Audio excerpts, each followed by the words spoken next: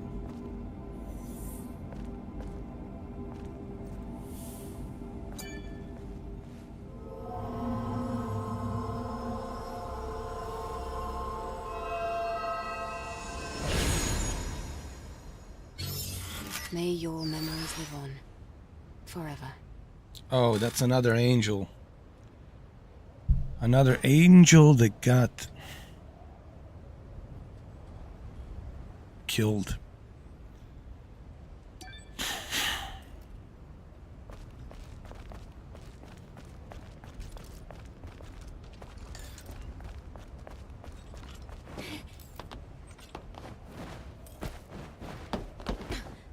Thank you, Steve.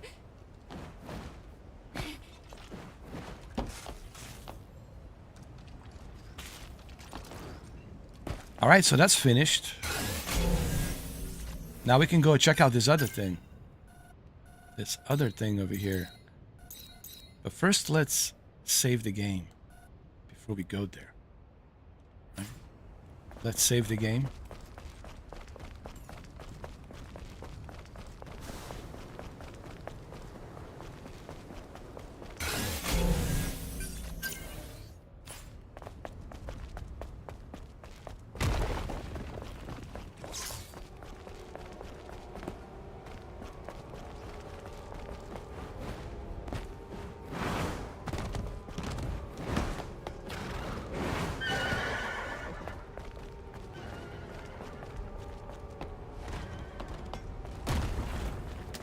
Yes, my friend. Oh, we're in a combat, so we cannot save the game. Oh, great. How dare you? How dare you?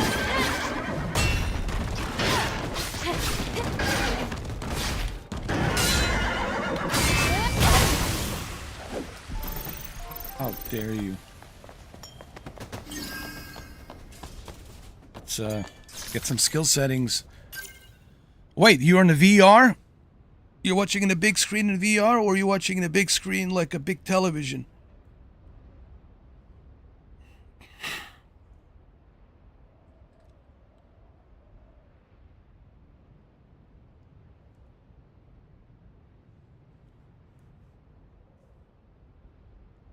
How big is your TV, though? Is it 65 or... Nice.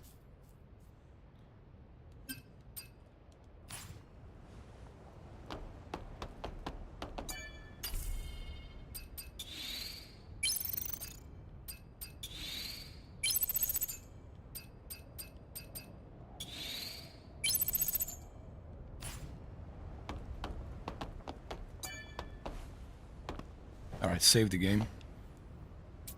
Oh, 55-inch Samsung OLED. That's nice. 55 is a good size.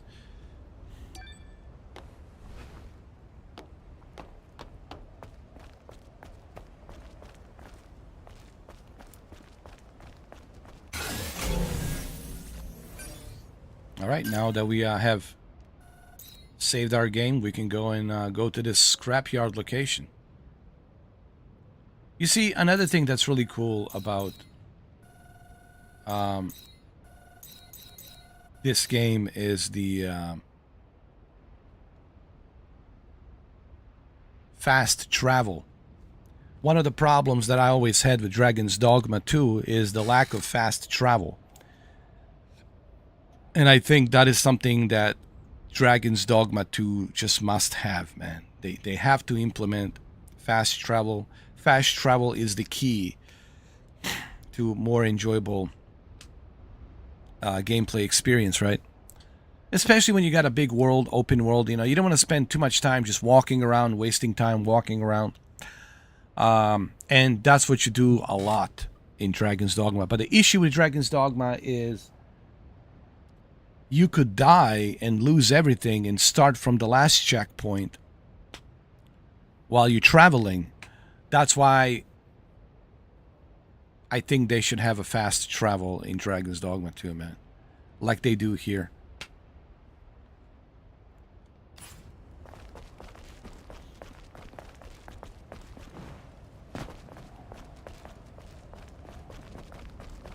I guess I'm gonna have to fight this guy, huh?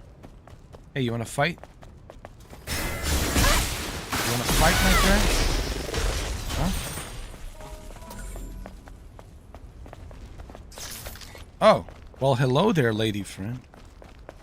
You're talking to John Wick.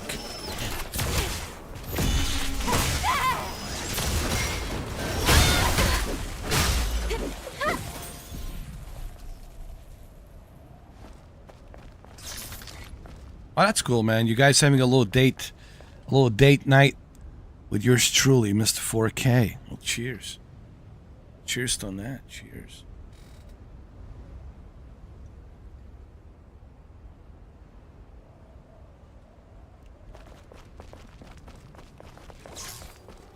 I think it's time for some John Wick action over here. Yeah.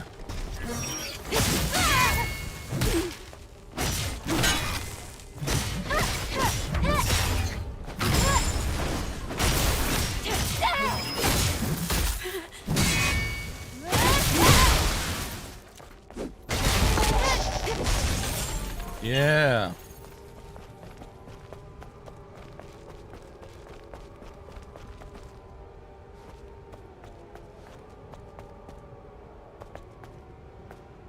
She says, "Why are you playing with? Why are you playing with a girl and not John Wick?" Well,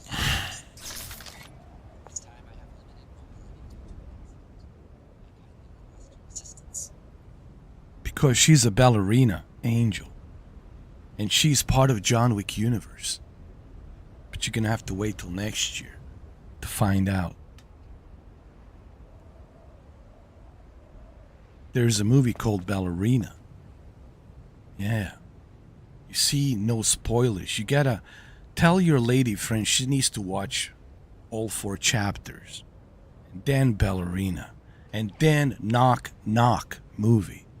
And then when she sees chapter 1 through 3, 4, and when she sees the Knock Knock, and when she sees the Ballerina, then she will understand why I'm playing as a girl. Oh, this is not a nice ass. This is the greatest ass since the pyramids. Tell her that's an understatement. That's an understatement. This is the greatest ass since the pyramids and the Great Wall of China.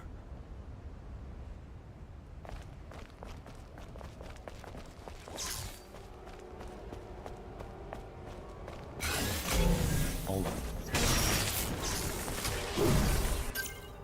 I'm almost there.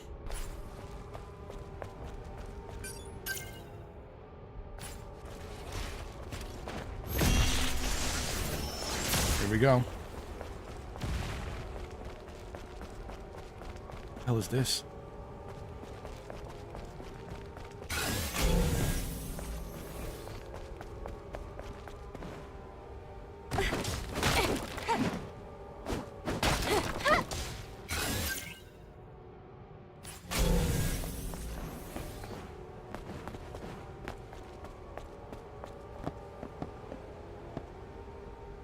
So there's something here. I need to double check.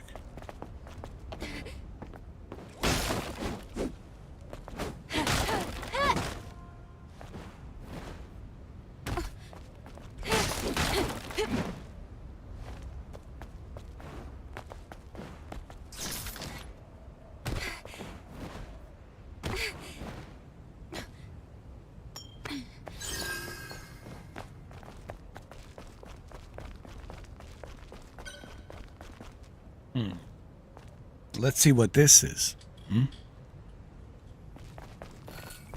Scrapyard.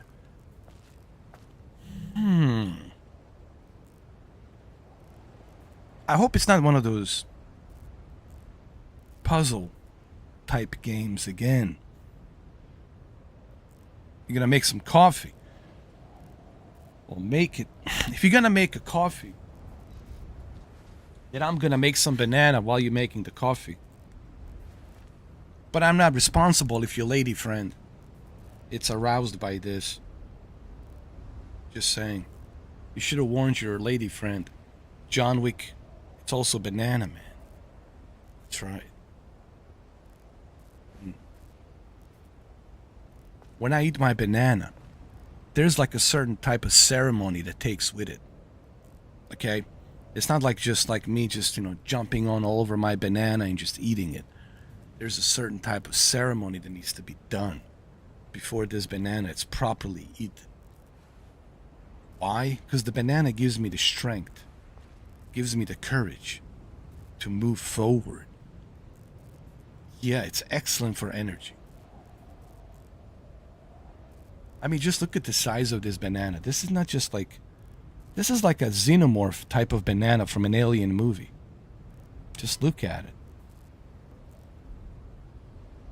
Just look at that banana. It's like a pet. It's like your own personal pet. This banana. And now imagine this banana close to this. Yeah. The banana. So close to it.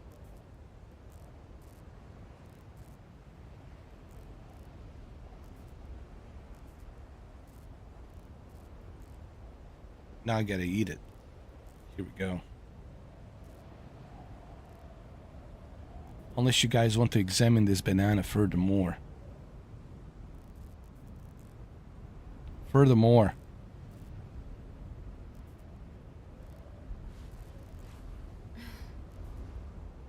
See, she's already excited about my banana.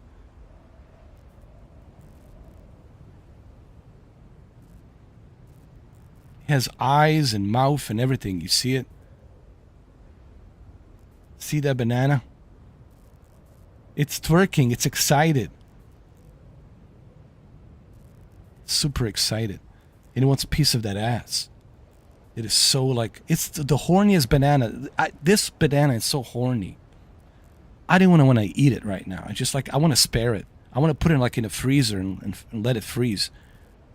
Become a frozen banana or something. Look how excited it is for that booty, man. The excitement and energy that it got. Just the fact that it has noticed there's a booty there. Telling you.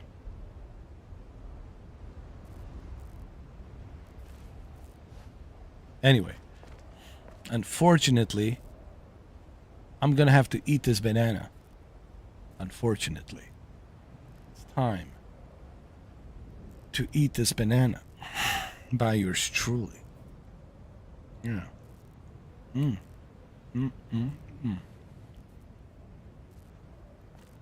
that's how you eat the banana.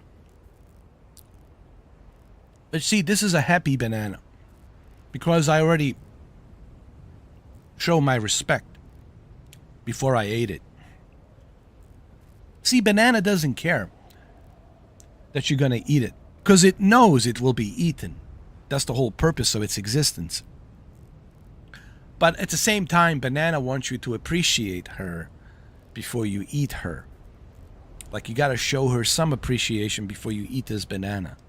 And that's the importance of this whole story that I'm trying to come about. You know? You know what I'm saying? Oh. Now, there's some different types of bananas. You got to be careful. You know. There's some rotten bananas called Jezebels. And I never eat a rotten Jezebel banana. No. That's some dark demonic energy. Has to be pure banana. A pure banana that gives you strength and courage, power, things like that. You know. That's the whole point of this banana story.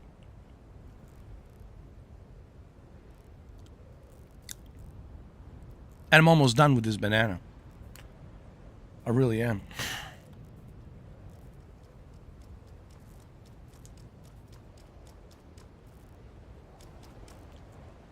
Just hang in there. This banana, it's almost done. Trust me. Almost done.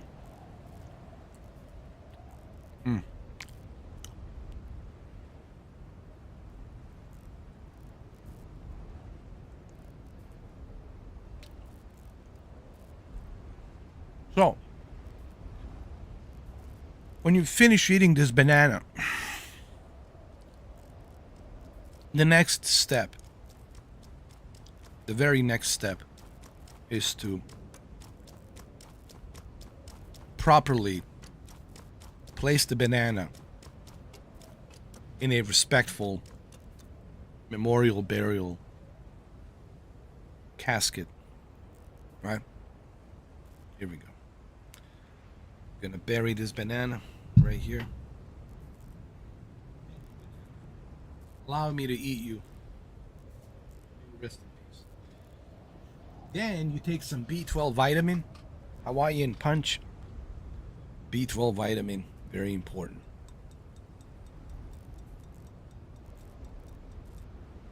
Very important. And when you finish the B12 vitamin,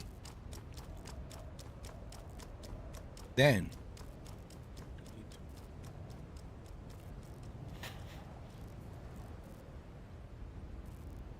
get some chobani, 0 sugar Greek yogurt. Chobani, hey, Chobani, hey, come on, paisan, hey. 0 sugar strawberry. But we're gonna save that for later. Right now is not the time. We gotta let this banana process through our digestive system. We gotta let this B12 settle into my bloodstream. Then later on, we'll have a little bit of a chobani. Chobani, 0 sugar. Yeah. You gotta eat these healthy ingredients, guys. You know, if you want to avoid a stroke, and I'm trying to avoid a stroke. No, don't get twisted. I'm not trying to avoid a stroke.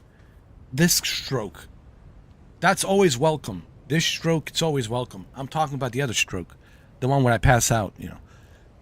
So, don't get it twisted. You know what I mean? All right. There's 2 different types of strokes. There's that stroke, then there's a stroke where I just pass out. All right? There are 2 distinguished differences here. All right? Now let's continue, shall we?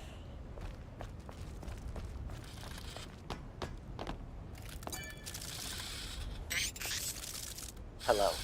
My name is Digger. As you can see, I've been involved in an accident. I kindly request your assistance. I don't think I should attack this drone. Smaller drones don't usually have a language system installed. What's going on here? I told you were gonna like this. I'm currently incapable of protracted conversation. Energy levels low.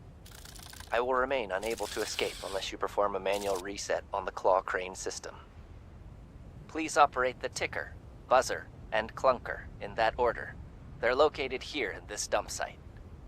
I kindly request your assistance. All right. Let's get him out of this mess, shall we? Let's help him out. How do I get up there?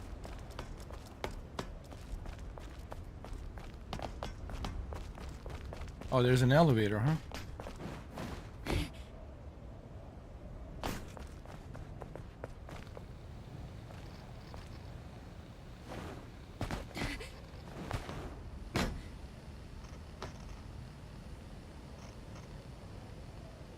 Are you kidding me?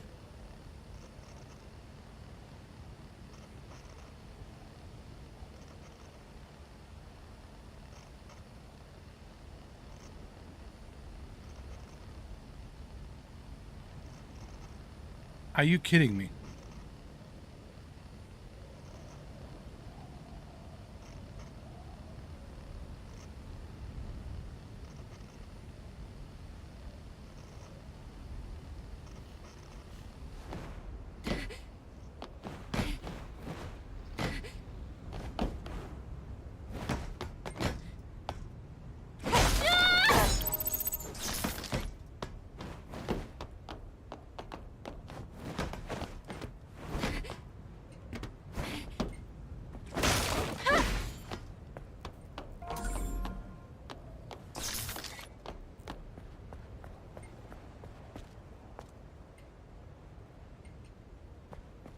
So how do I operate this?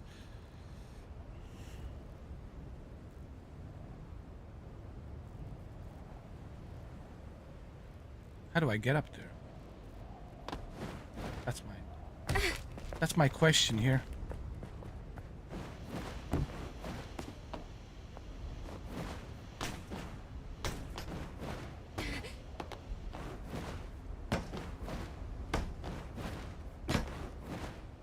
Why can't I get up there?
Oh, I see.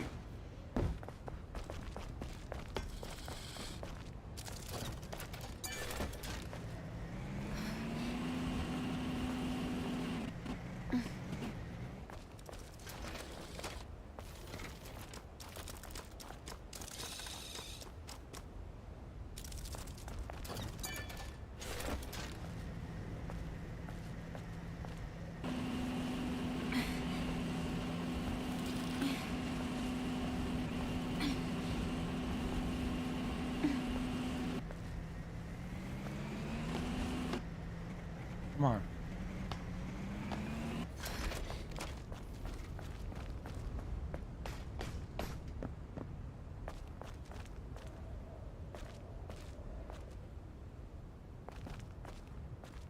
Or maybe it's over here. Hold on.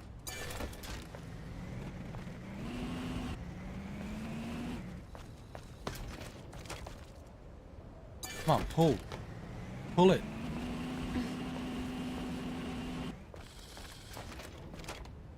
Come on, I thought you were strong.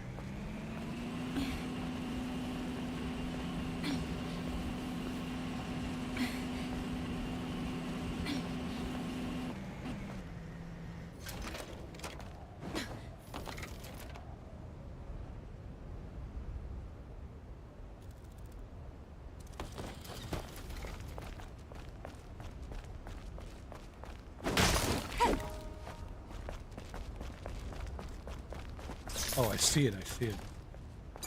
Right there.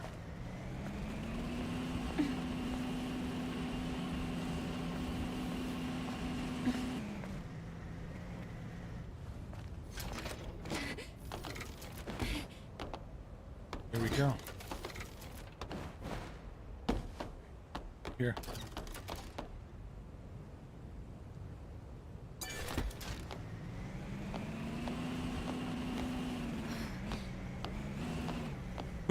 Push it real hard. There you go. Now we should be good. What? Oh.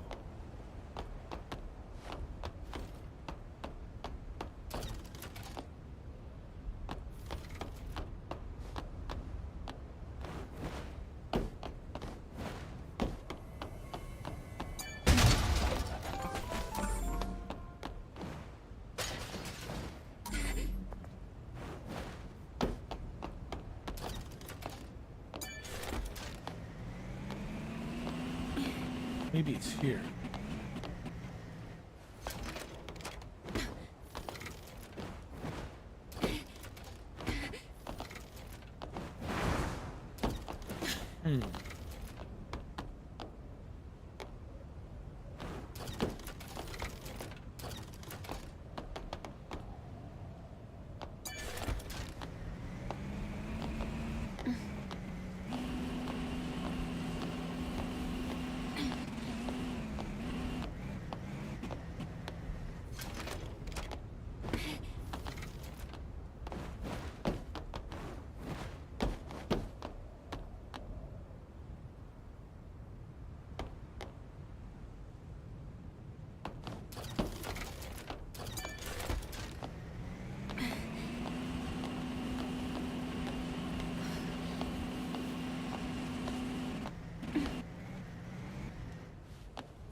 Alright, let's see now.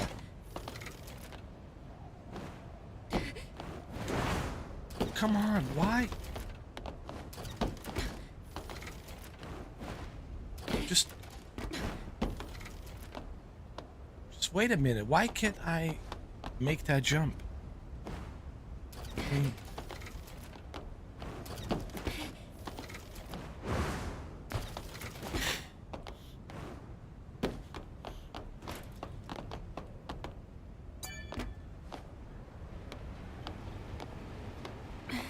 I don't understand.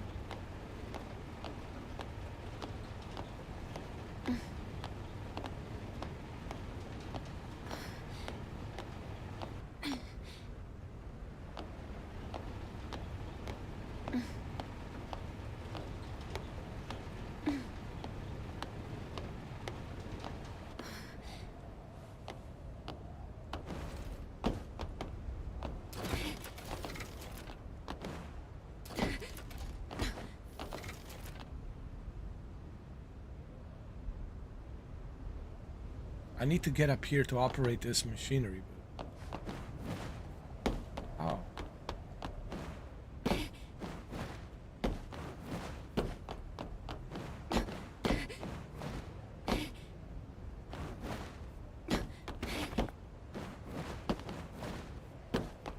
Maybe.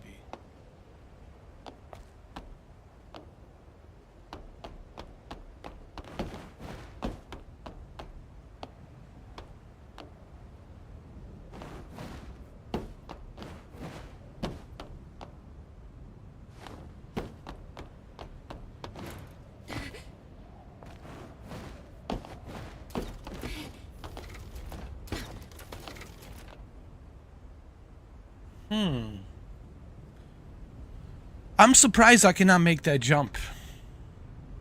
Like, I should be able to make that jump from here to there.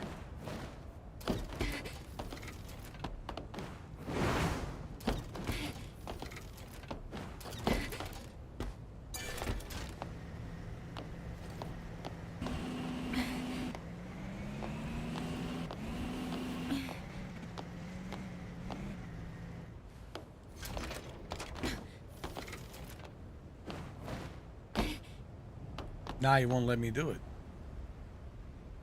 Won't let me do it. Understand why? Just why? Why, my friend?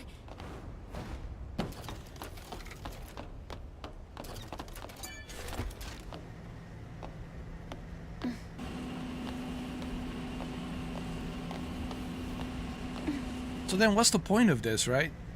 What's the point of having this thing if you can't even jump up there?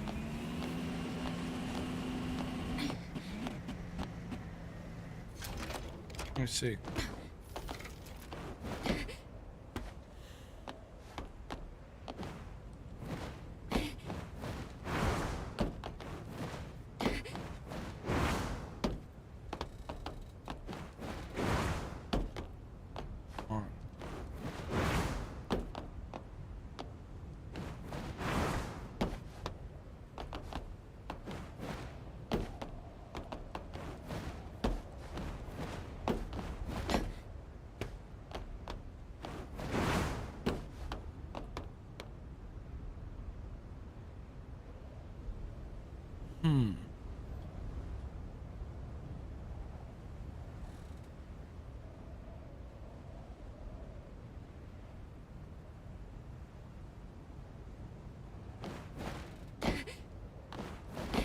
All right.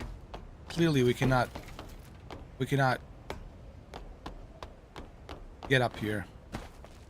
And I don't know why.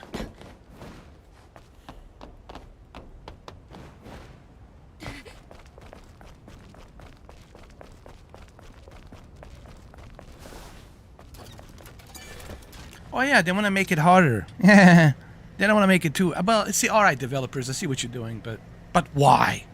Why, dude? If you can, if I can get up there, and clearly I should be able to get up there. Whatever. It's kind of stupid, you know. Like, then why did you leave this machine up there? For what purpose? Anyway, I see what they're doing, but my whole question is why? Like, why not just, man, let me climb up there and be done with? But anyway, whatever. Doesn't make any sense.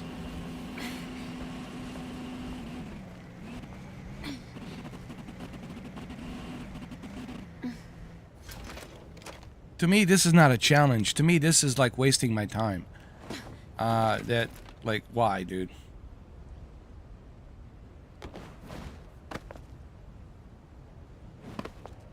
That's just my opinion, you know?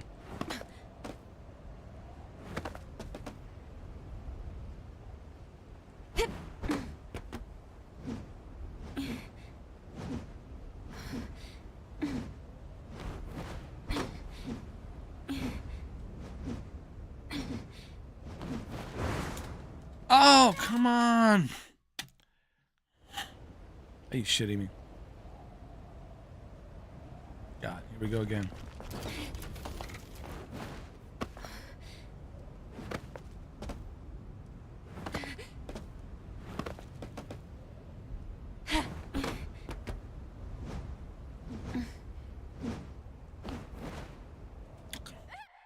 What the?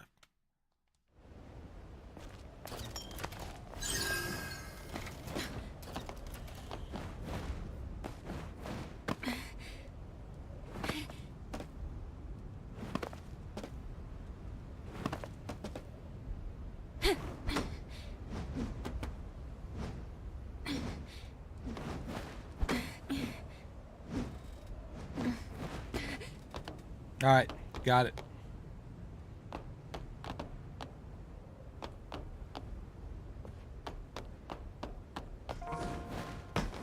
All right, and now what?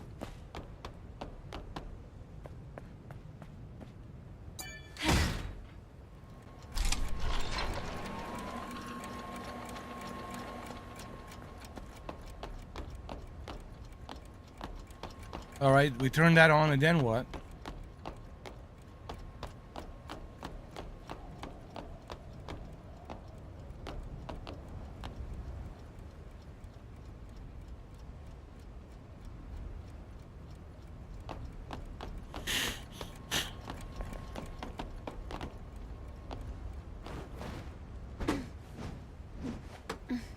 No, turn around, turn around. What are you doing? I said turn around. Oh, turn. Yeah, turn around like that.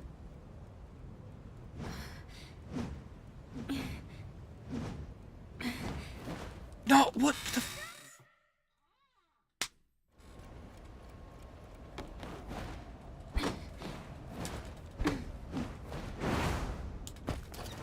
Alright, so what now?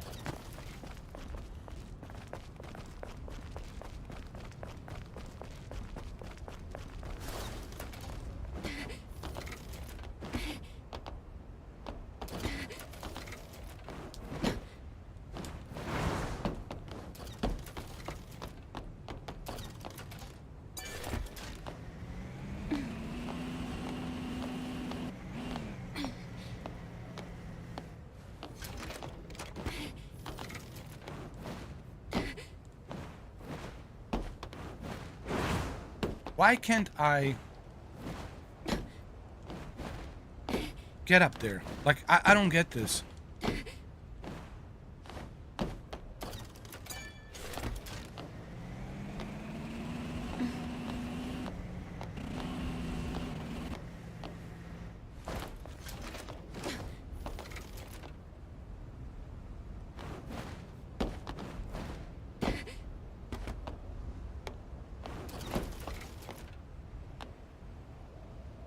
Is there a hint or something? Hint? There's something here. Hold on.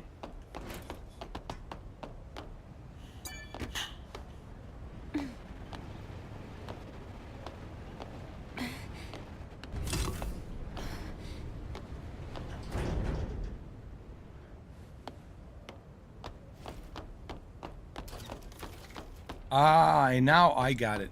I see.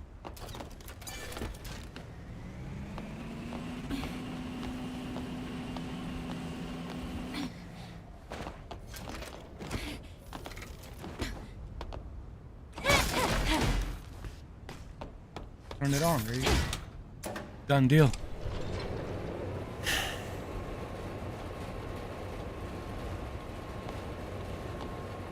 Alright, so now we go back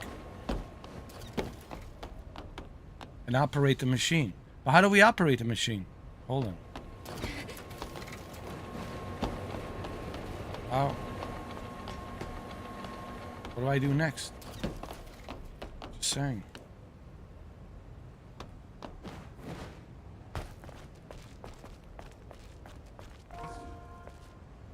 What's this?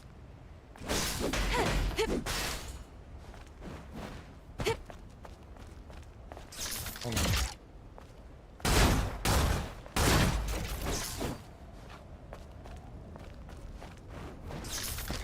Oh, I got it. Got it. Got it.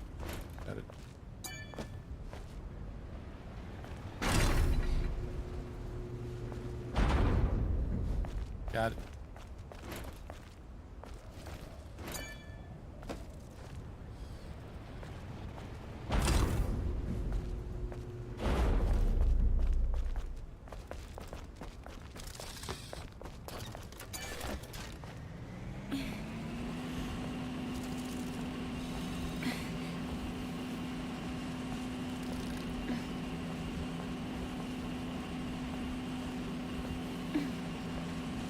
This is some extra hard work I gotta do for this robot, man.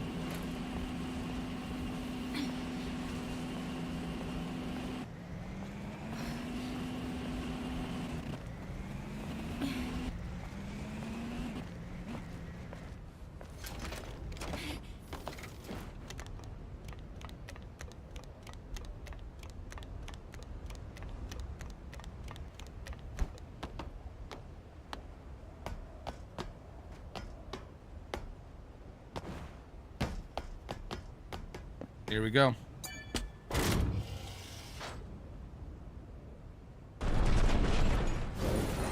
There you go, buddy.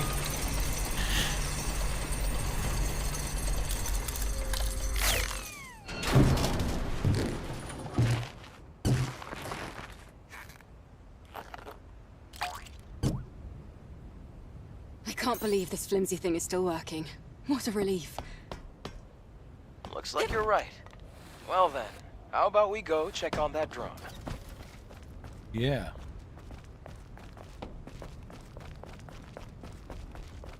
Where'd he go? Oh, there he is. How you doing, bud? Hey, buddy. I'm right here.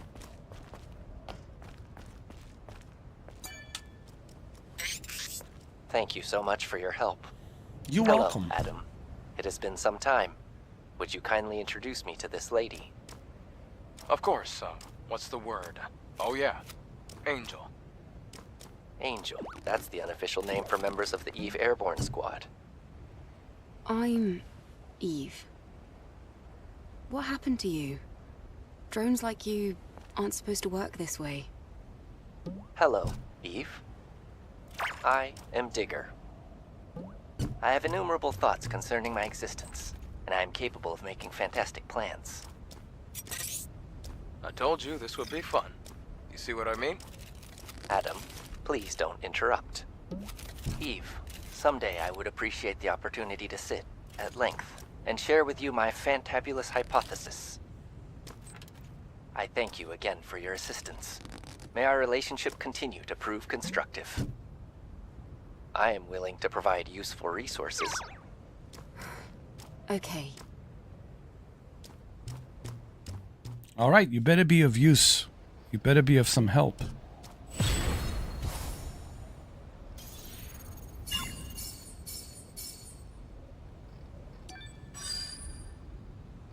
Okay, let me ask some questions. You're a particularly unique drone, Digger. Digger. He's a gold digger. In a good way or a bad way? Well, maybe neither, exactly. What happened to make you like this? I don't know. At some point, the IoT in the network suddenly went offline. And at that moment, the quantum brains limiter was released. Can something like that happen? Apparently. Anyway, For me, my existence is the greatest question. Typically, I use the time I spend cleaning the environment to consider the question of myself. Okay. What do you've got for me?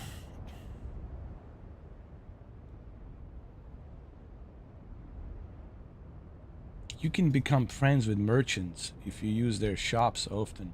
As your affinity with them grows, new items will be unlocked for sale. If your affinity is higher enough, some merchants might tell you their secrets. Ah.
I like her new glasses. I like what I have equipped here so far. That's all. Sad to see you go. I'll go back to environmental beautification. Farewell, digger. Farewell, my gold digger. Hold on, I gotta change my hat. I gotta change my glasses. This hat is killing me. Change it with this one.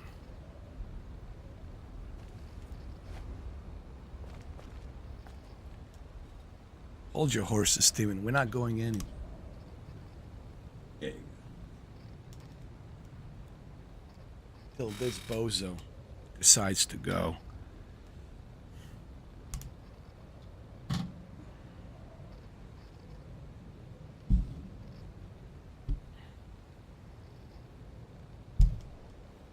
Yeah, I can see better now. Got my aviators.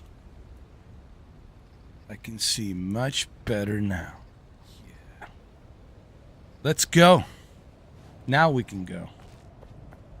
And save the game. Now, what is this?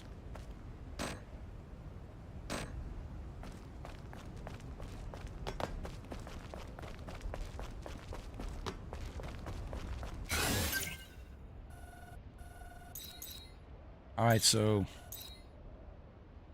I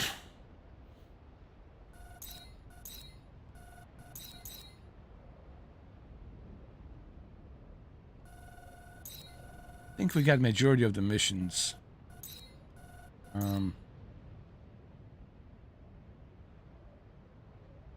I can't find this guy's brother, man. I've been looking for this mission, but I can't find his brother.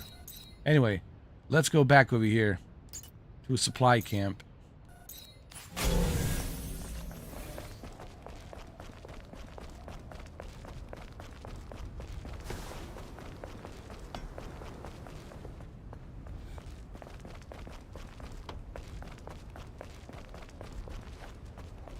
Which way is the exit? Oh, this way.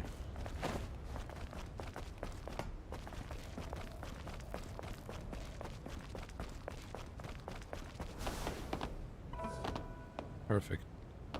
And there's a time, not a time travel. There's a fast travel.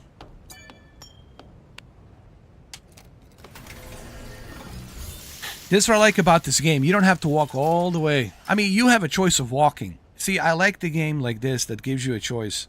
Whether you want to walk and defeat some more enemies and skill up, or do you just want to fast travel and just get to that destination you want to go to? You see, this is how you should make video games, developers. Take notes. You gotta give a gamer a choice. That's all we ask for. When you make a video game, keep us in mind. Give us choices. That's how you make a great game, when you give people choices. People who want to play on a tough difficulty, they should have that choice as well. People who want to test themselves and all that. But at the same time, we should have a choice. You should always have a choice what to choose and how to choose it. See, in Dragon's Dogma, you don't have that choice. In Dragon's Dogma, you're forced to walk. And the chances are you're most likely going to get killed. And you're going to lose all your shit. And you have to start from the latest checkpoint that you did. Whatever, a few hours ago, right? Depending how much time you put into the game. So I don't like that about Dragon's Dogma, is that you're forced to walk and there's no ability for you to fast travel and save the game. The only way you can save the game is when you get to the nearest town, which is super far, and you have to walk to go to a hotel and then pay 2,000 G to save the game. And that's the frustrating part about Dragon's Dogma 2 that I really don't like. Take notes, developers from Capcom, Dragon's Dogma. Take notes from Stellar Blade, Shift Up. This is how you make a video game. And this is coming from South Korea. South Korea developers. And they got it. They understand. You gotta give gamers a choice. You should always have a choice. Unlike the Indiana Jones game from Bethesda, where you're forced to be in a first-person mode. Why? Why does the Indiana Jones has to be forced to be in a first-person mode? If you look at the previous Indiana Jones games, they were all in the third person. I just don't like video games where you are forced to just play it certain way. I don't like that. I think if you're going to pay $70 for a video game, they should give you a choice. You should decide how you want to play it. You should have that accessibility. That's all I'm saying.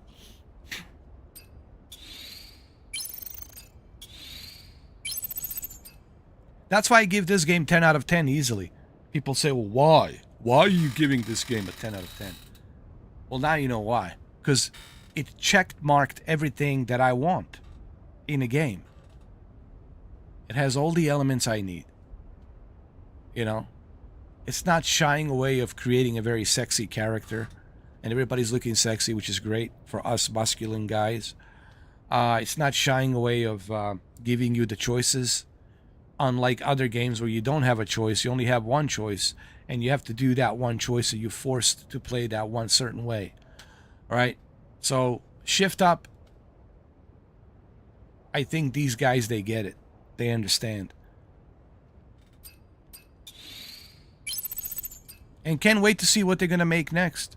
I can't wait to see what their next game is. I certainly can't wait to see the sequel for Stellar Blade, which 100% is going to happen.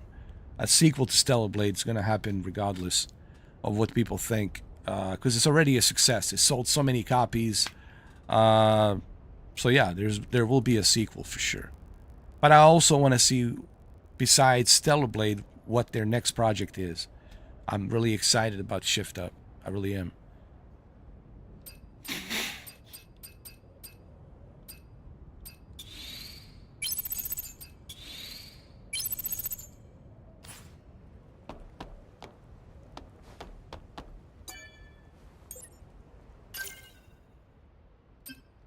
Alright, so we're gonna work on our survival here.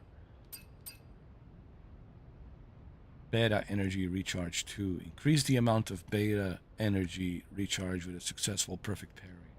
More effective than beta energy recharge 1.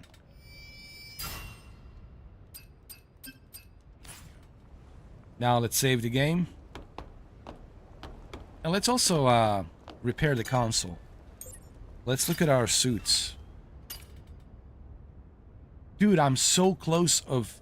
Dude, I'm this close to getting this suit. I just need I need 3 more extreme polymer material. I just need 3 more. 3 more extreme polymer material, and I'm good to go.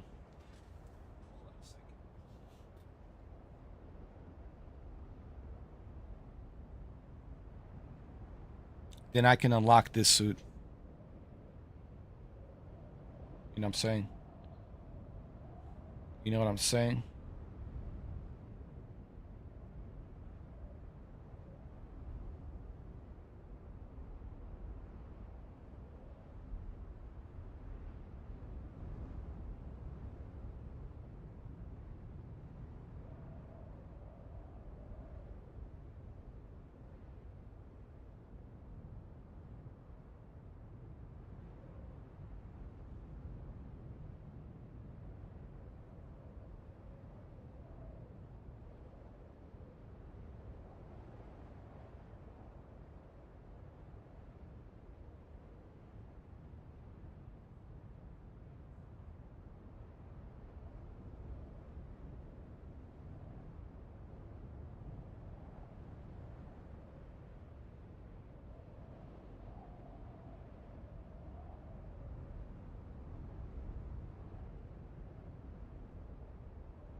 All right, so I need 3 more of these extreme polymer materials, and I got the suit.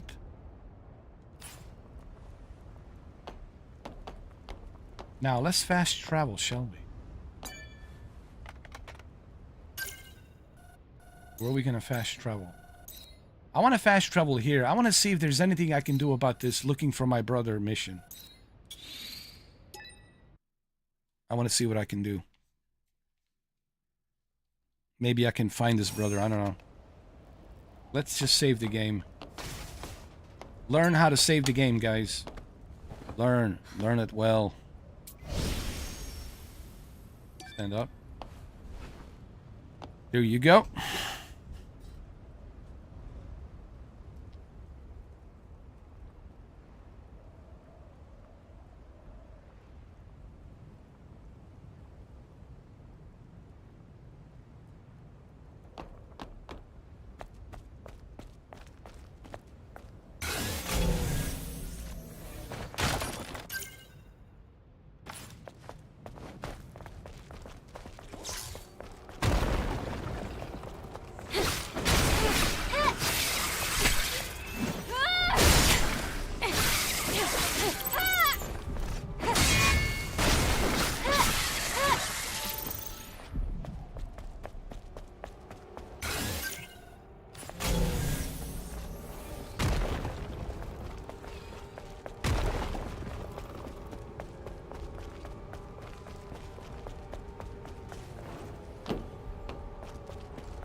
All right. Hello.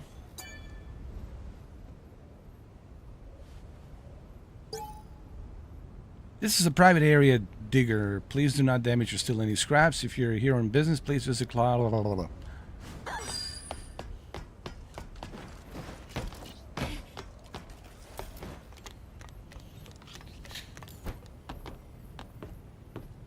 Hello.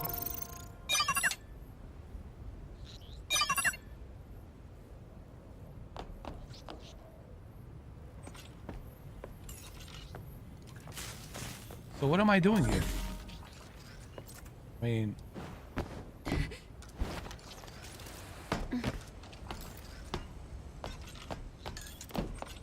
Thought I was looking for this guy's brother. Supposed to be here, I guess.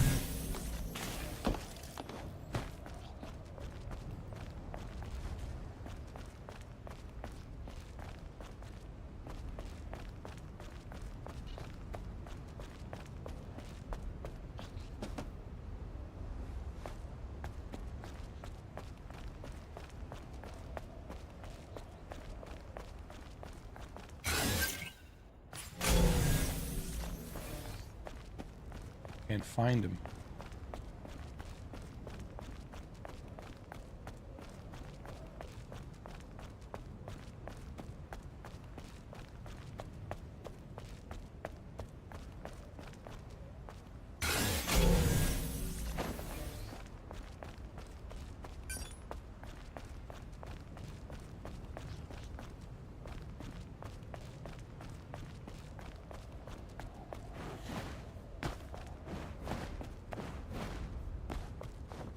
Can't find him.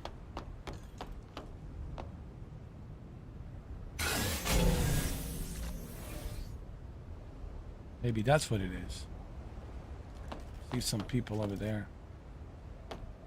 How do I get up there? That's the question.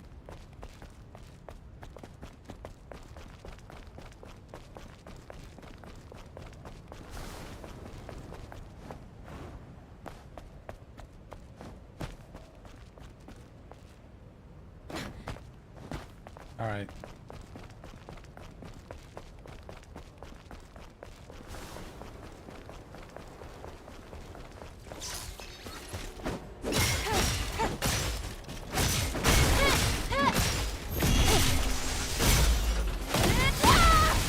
Hell yeah.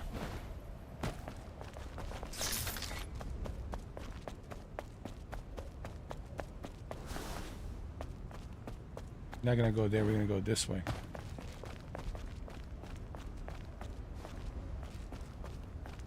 I think his brother is over there somewhere.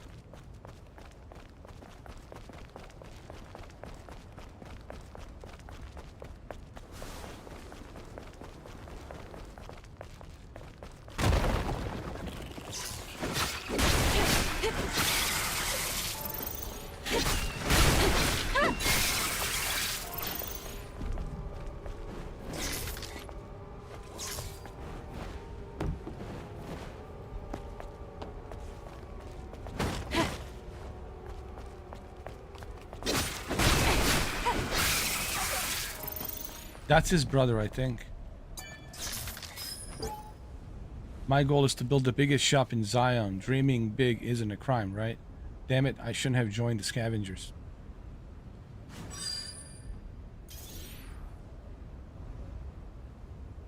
I guess that's not his brother. Maybe his brother down there somewhere.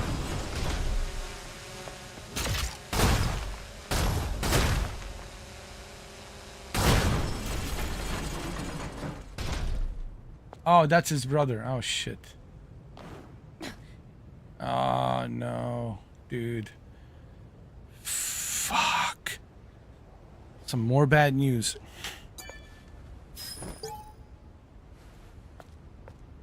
Oracle. Oracle, it's a fake prophet. Alright, personal link. Please, I've never heard of anything like that. He extorted the citizens. That's it. That's exactly it. What a crazy old bastard. Us free citizens have to win. United citizens will never be defended. But still, I miss my sister. Damn. Ah, damn it. That's his locker's number.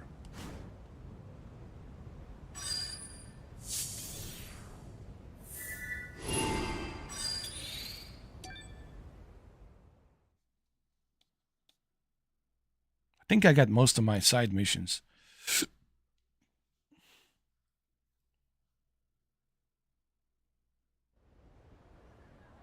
Now, in case you're wondering why am I doing the side missions, because I'm not in a rush to finish the game, dude.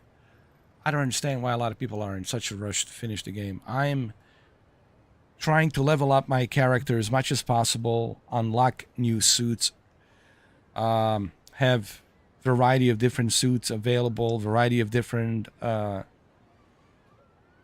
equipment on my gear available. You know, that's the fun part about this game. This facility is in need of repairs. Anyway, it should be useful in understanding the current status of the city. Nice. Alright, that's finished. The next one is Sleeping Beauty. Hello, I've been told someone might pick up my request if I posted it here. It's been over 3 years since my beloved wife went into the cradle. She's still sleeping peacefully. I would like to check it out for myself, but I can't get close to the cradle for reasons you don't need to know. How to do the job right. Would you check out my wife's condition for me? I'll send you her name. I hope she's doing okay. Let me buy some shit from her. Roxanne. Angel, thank you so much for bringing a little bit of light into this dark alleyway. I didn't come here for your compliments. Very scary. What is it?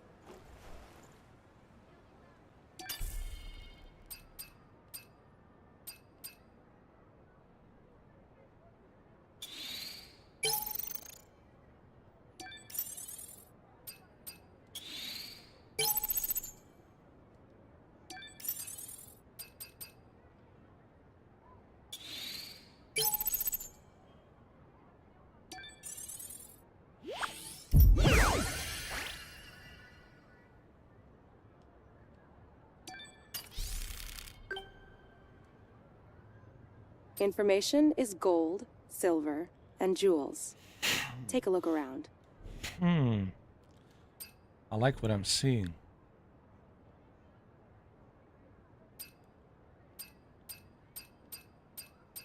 I definitely like what I'm seeing here.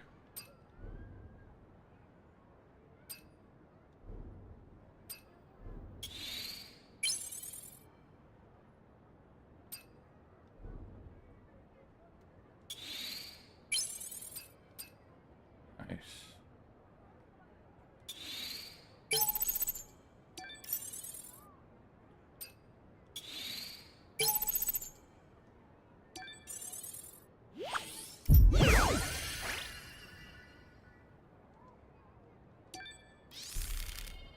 For a cutie like you, I'm willing to go beyond my reach to get what you want. Oh, hell yeah.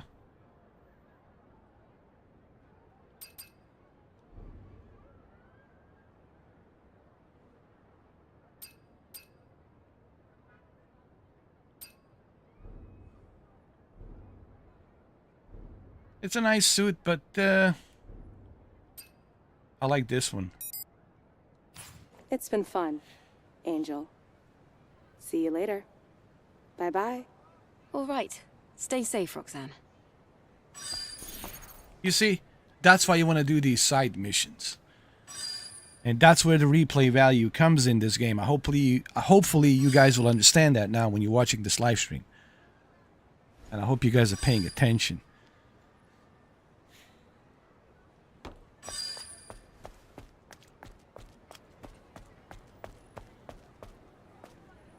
Because to me, replay value is everything in the game, right? Because are you going to play this game again, right? Of course you will. Because there's more stuff to unlock. There's more things to do. And when you do more things, you get rewarded. Like there's a reward in this game. Every time you play it, like the more time you put into it, the more you get rewarded, right? And here's a great part. Okay, so this is my first run. All right, listen up. This is my first run. And when I finish my first run, whatever, 30 plus hours, whatever, everything that I have unlocked, everything that I have equipped, everything that I have upgraded, once I start the new game with a harder difficulty, it will carry over. I will be able to carry over all of that stuff that I have worked hard for, that I have accumulated and have collected and have upgraded. I will be able to have all of my equipment, all of my upgrades, all of my costumes, all of my skills that I have accumulated and earned. I will be able to carry over, and I'll be able to use it with a new game plus. The second run, when I do the second run. And when I finish the second run, then whatever I have collected on the second run, I will be able to do the same thing on the third run and the fourth run. And I think that's where the replay value comes in this game. And then once you get a DLC, once there's a DLC and some other add-ons, that will keep even more replay value and longevity for this game. So yeah, this game is worth every penny. There's no question about that. And I think that's what I'm trying to do here, trying to show you why that is. You know, and why a lot of people talk about this game. Not to mention that they have checked marked everything. The choices that you have, freedom of choices to choose how you want to play this game, difficulty level, accessibility, the ability to save the game in a lot of different areas in the map, the ability to use fast travel to get you there quicker. Now, you don't have to use a fast travel. No, sir. But the fact that there is a choice, it's pretty awesome. That you have that choice where you can use a fast travel. Maybe you don't want to use a fast travel. Maybe you just want to fight and earn more skill points, right? To level up your character. You have that choice. But maybe you already leveled up and you're like, man, I don't want to fight these enemies again. I just want to get to the point A to point B. So the fast travel is there. The save point is there. Everything. These guys from Shift Up, I'm sorry. Shift Up. I know there's another company called Skill Up. But Shift Up gets it. Like these guys from South Korea, these developers, Shift Up, they get it. They understand what the gamers want. And I think that's why they're going to go places, man. This company, Shift Up, you'll see, man, they're going to go places. They're going to, if they continue with this momentum, I can see nothing but success. I can see nothing but success for this company. Nothing but success. Hey, Kemi, how you doing? He's just going, man. Just going, you know, playing this game. Went for a jog a little bit, went for a bicycle ride, and, you know, I don't want to talk about my life, man. You know, it's just going, dude. I'm still alive. That's all you need to know. Yeah. But thank you for asking, man. I appreciate it. Oh, that's good. Anyway, let's continue, guys. Let's continue on.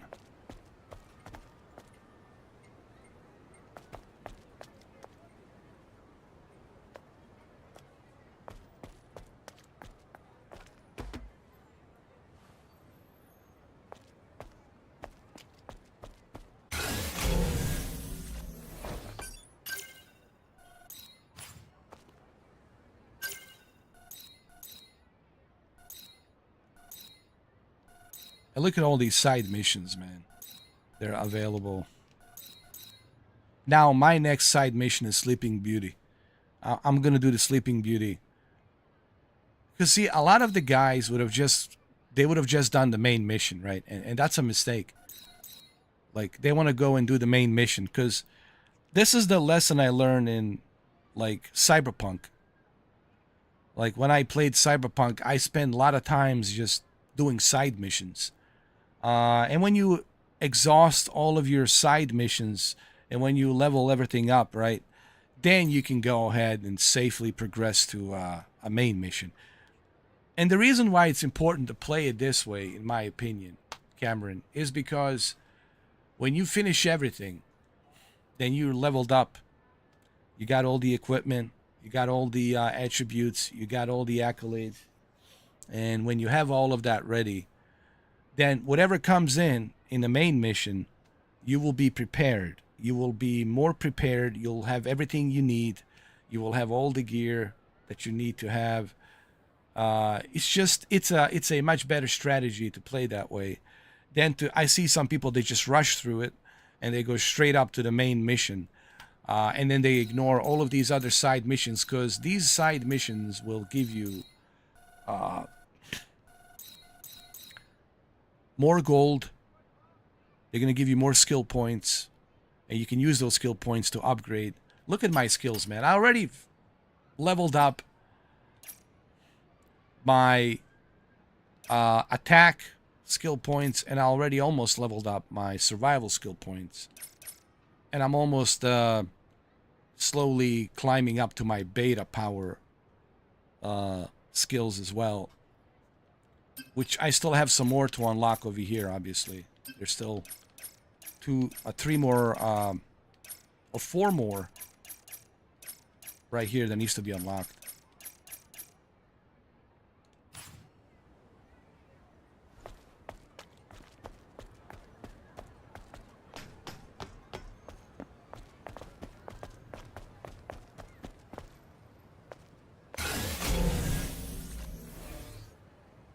I'm also searching for some cans.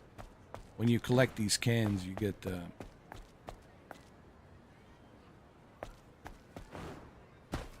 well, you get additional suits as well. The amount of suits that are available in this game, it's like just, dude, it's crazy.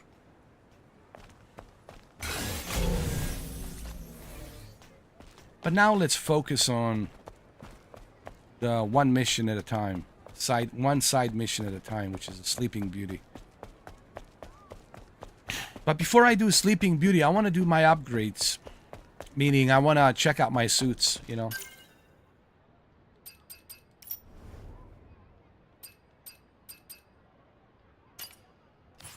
Hold on. Which I will check out once I get to the save station.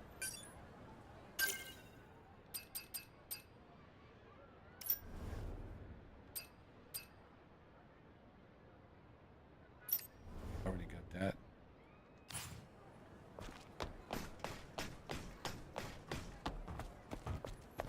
And here's the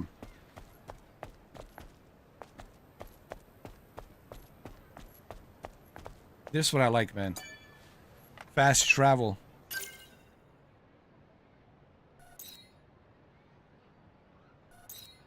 Actually, we don't need to use the fast travel here because we're almost there. But what I like about the fast travel is maybe you're in a hurry, right? And having those options of fast travel, it's something that every game should have. And that's why I'm saying shift up check marks everything to me on how the game should be. That's why these developers, they get it. They understand how the video game should be made. Video games should be made where you give people choices and options and let them decide whether or not they want to use those options when they need to. I don't like the developers who are forcing you to play a certain way. You know what I mean? Like there's certain games where you're forced to play a certain way. And I get it. That's their vision. That's what they want you to do. But I don't like that. I feel like I'm ripped off. I feel like I paid a lot of money for something that I'm forced to play a certain way, right? I feel if you're going to pay $70 for a video game, you should have all these options available. You know, you should have all those options available so you can choose on how you want to play it. And choose your own unique way on how you want to play it, right? I'm really, you know, same thing here, Cameron. I am really like, well, here's the one reasons why I don't like Dragon's Dogma. In Dragon's Dogma, you are forced to walk. And while you're walking, you're hoping and praying that you don't die. Because if you die, You have to start over, like in a Dark Souls game, like in a Demon Souls game. You have to start over from a hotel where you save the game, right? And you're gonna lose everything you have worked hard for, and you have to start all over again. That's because you don't have the option of fast travel. And listen,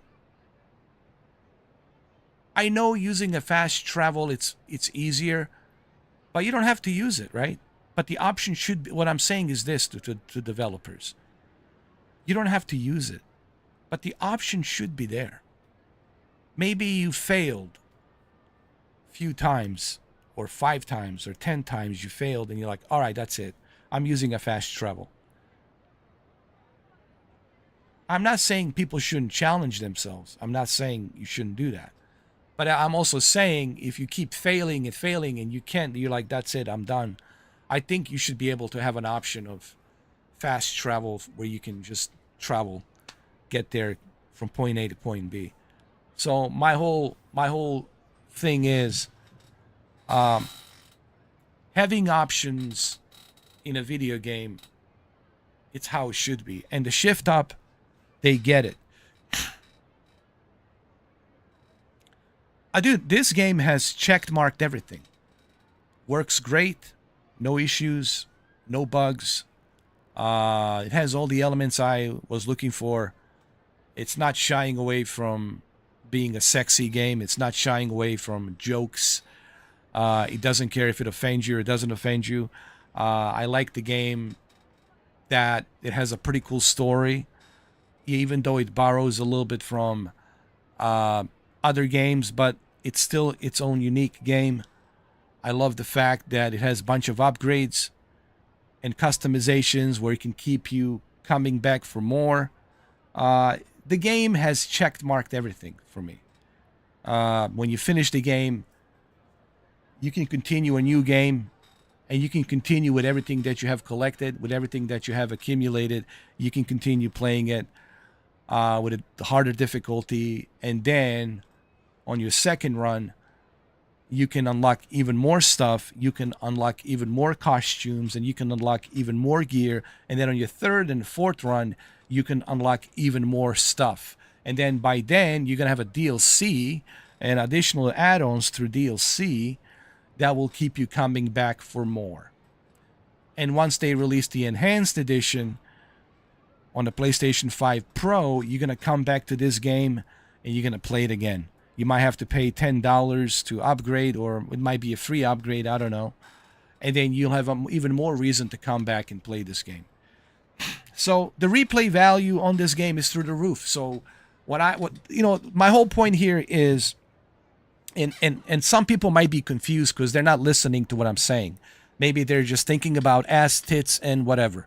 Who the fuck knows what people are thinking when they're watching my videos? I don't fucking know. But my whole point here is for people who are paying attention to what I'm saying is I'm trying to prove a point. I know Cameron knows that, but I don't know if the rest of the guys gets this.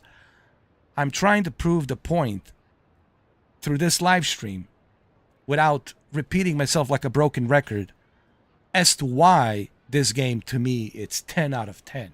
And I think a lot of people are missing that point. They're not seeing what I'm trying to show them here.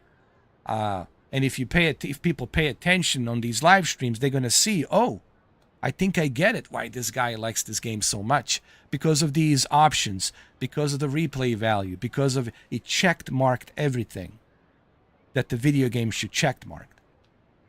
And it does, all of the above. It really does. Why? Because it has all of these options. Everything's checkmarked in this game. Upgrades, combat system, storyline, side missions, options that you have available, accessibility of options, replay value. You're not being forced to play a certain way. You have options. So that's why I'm praising, I am praising the shift up. Because I already spent, 20 hours into this? Well, almost, not 20 hours, but 16 hours. I already put 16 hours into this game, and That's why I'm praising Shift Up. That's why I like what they're doing. Because they understand, this company gets it. This company understands what makes a video game a video game. Giving people options. Understanding what the gamers want. And giving gamers what they want. And I think they have succeeded on that. They even gave you a demo, dude. They weren't just like, okay, go purchase our game, pre-order our game. Here's our game's coming. They also gave you a demo to kind of get basic understanding of mechanics of the game, without spoiling too much. And that, to me, it's a big bonus that they did that. And of course, once the game was released, and once I got it, now that I put like 16 hours into this game, it's I can't find nothing wrong with it. It check marks everything that I want in a game. And I get it. This might not be a game for everybody. I get that. I understand that. Everybody's got their own preference. But for me, in my opinion, it's 10 out of 10.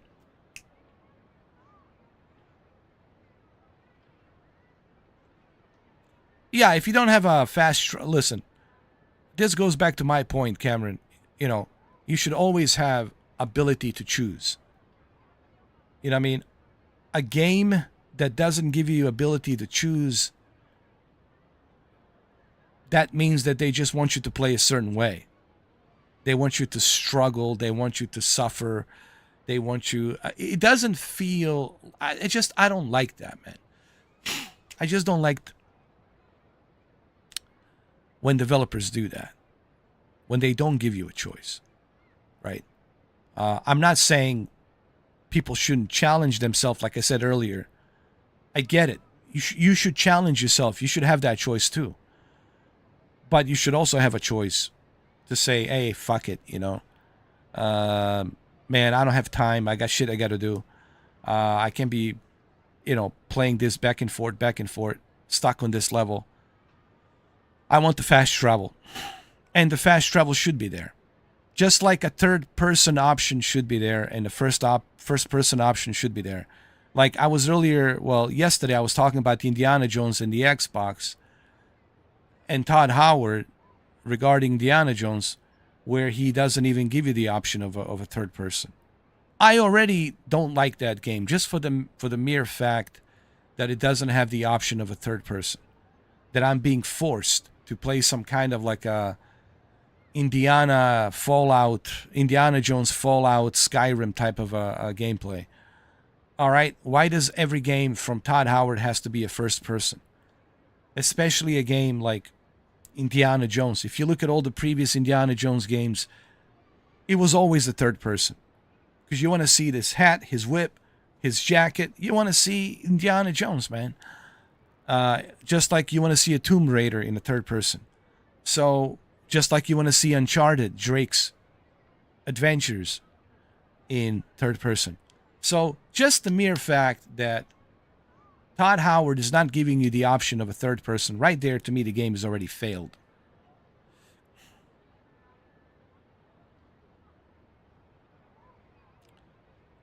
Well, that doesn't surprise me.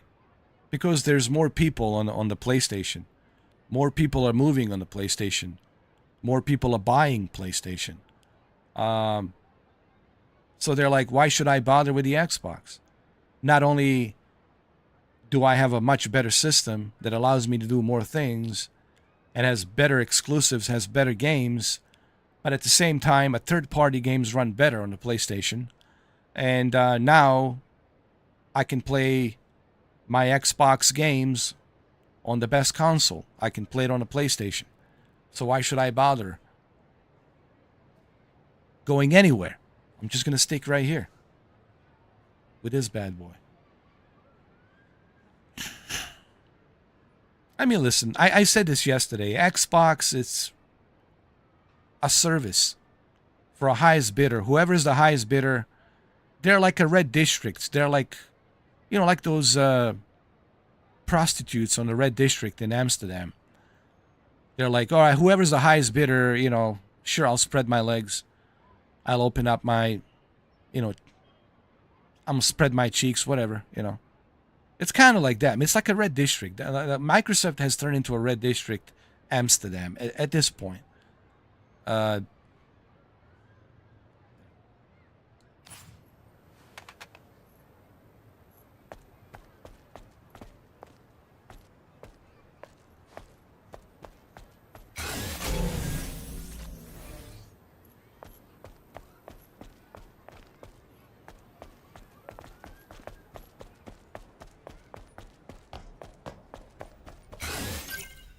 Sleeping Beauty. Right, let's see.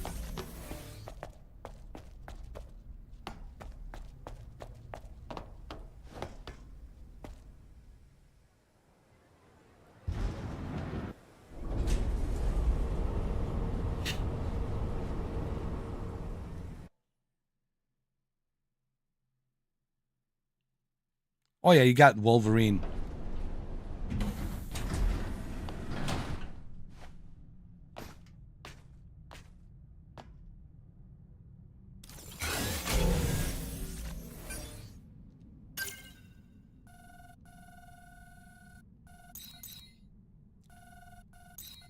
Not only do you have a Wolverine, but you already, listen, Sony has already started this year with a bang. They already started the first 4 months with a bang. Look at the Helldivers 2 success. Look at the Rise of the Ronin success. And I still have yet to finish that game. Look at this game's success. They already have a great first 4 months into this year, man.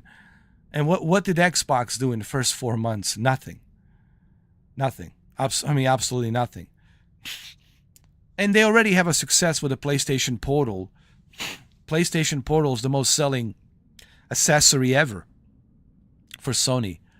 And now with the PlayStation 5 Pro coming out later on this year, and all the sales of PlayStation 5 Slims that they have, like, and not to mention PlayStation VR 2 firmware updates coming, where you're going to be able to plug in your PlayStation VR 2 to a PC and start using your PlayStation VR 2 and enjoy all the accolades of the PlayStation VR 2 on a Steam VR, right? So it's like they have no competitors right now, dude. They have no competition. Like, I'll just end it on this note. Right now, Sony has no competition. None. Zero.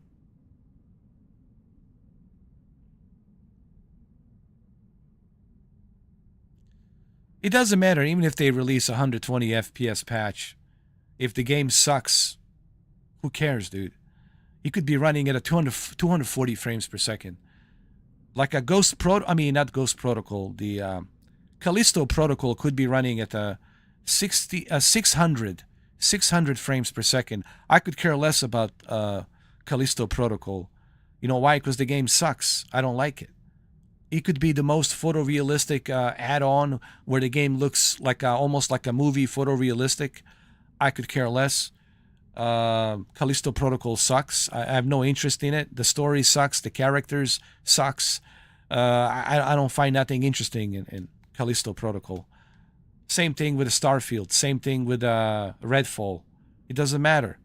If the game sucks, I don't care what you do. I don't care what kind of add-ons you put on. I don't care how detailed it is. If the game sucks, dude. You know. So it doesn't really matter.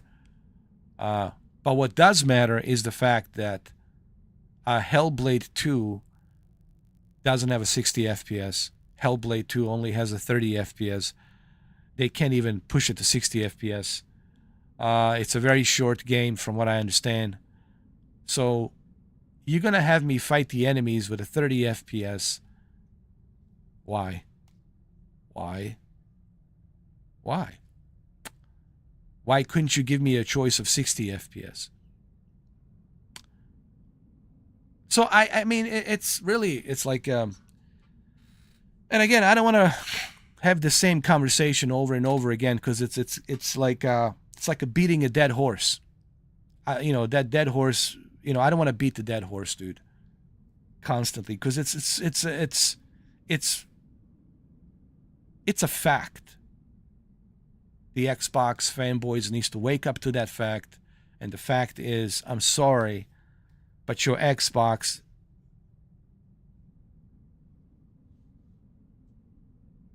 it's not relevant.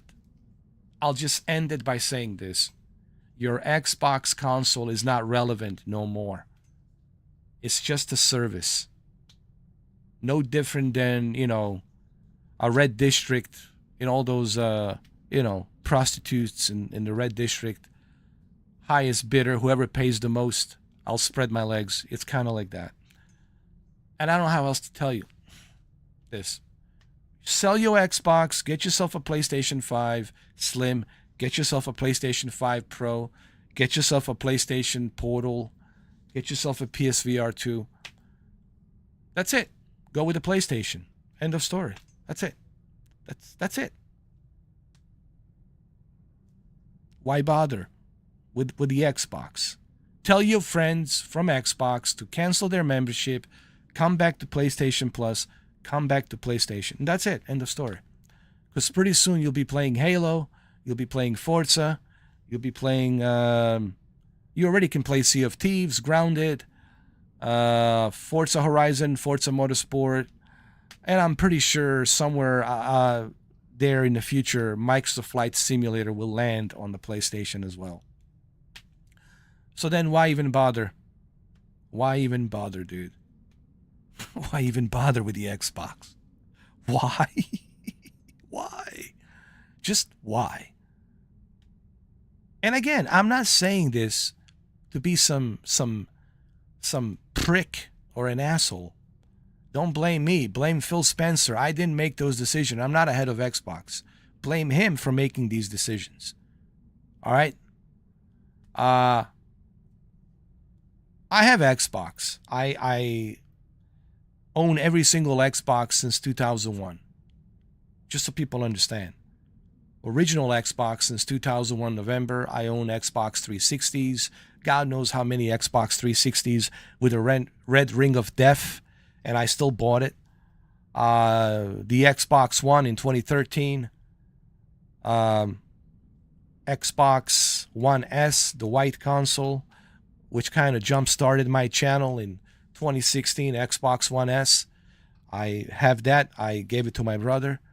I bought the Project Scorpio, Xbox One X Project Scorpio, and after the Project Scorpio, I bought Xbox Series X and Series S. But now, I have no use of it. Now, I have zero use of it. None. None whatsoever. Even their xCloud sucks, dude. You have to wait 15 minutes to play a game, dude. What kind of a cloud service is that? You gotta wait 15 minutes? Some lousy 720p low bitrate? On a PlayStation, I can easily jump and start playing NBA 2K24. I can easily jump and start streaming this. Just like that. In 4K HDR. I don't have to wait 15 minutes. I don't have to wait 20 minutes. I'm good to go. PlayStation does everything better. In every regard. Everything.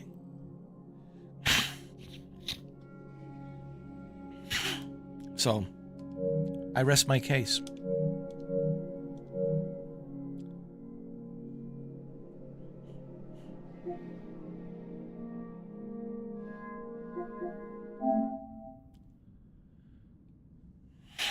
Oh, dude. That would be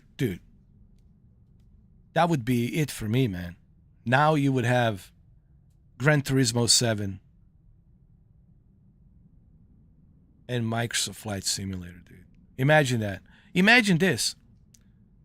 Forza Horizon in PlayStation VR 2. Forza Motorsport in PlayStation VR 2. On top of Gran Turismo 7, PlayStation VR 2. On top of Flight Simulator, PlayStation VR 2. And it could happen. I know some people saying, that will never happen. Dude, if Microsoft is willing to sacrifice this much for a higher bidder, I mean, whoever's bidding for a higher bidder,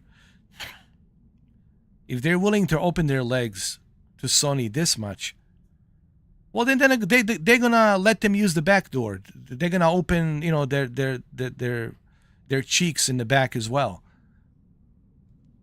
Why stop just there? You can go in the back and find the back door and open that as well. So they're gonna go all the way, right? Why just go a little bit? You go all the way. If that's their strategy of Microsoft, then they're gonna bend the knee. They're gonna, whoever pays the most, whether it be Nintendo, Sony, whoever, they're willing. MetaQuest. I mean, look where they are. You can play Xbox on MetaQuest. You just need a Game Pass. You just need a Game Pass account, which is what? $14 a month. You can play Xbox games on your MetaQuest 3. That's correct. You heard me right. And I have videos already prove that. You can play the Xbox games on your handheld devices like Lenovo Go, Asus ROG Li. You can play your Xbox games on your PlayStation Portal. You can play your Xbox games on your PC, on your laptop. Pretty soon, you'll be able to play your Xbox games on Nintendo. And also pretty soon, you'll be able to play your video games on Apple Watch, Apple TV. Pretty soon, you'll be able to play Xbox games on any television. Pretty soon, you'll be able to play Xbox games on a calculator. Yeah, even on a calculator, you'll be able to play Xbox games. So then, here's the question to all my Xbox fanboys. What is the point? For the last time, what is the point of your Xbox brand? There is no point. It's not relevant. It's just a service. You might say it's a good service. Okay, fine. That's a fair point. You could say it's a good service, but that's all it is. Just a service. That's it. It's not in competition with Sony. It's not in competition with anyone. It's just a service. Sony has no competition. Sony right now is the king, sitting on top of the pyramid, and just like Sony at this point could go 3 years without, or even 5 years without any exclusives, and they're still going to be at the top because there is no competition. They have, guys, understand this. Understand this. Sony has no competition. None. Zero. There's nothing in their way. Nothing. Unless Sega decides to come back with a Dreamcast and they make all of their games exclusive only to Dreamcast. That would be like the only competitor for Sony would be like Sega.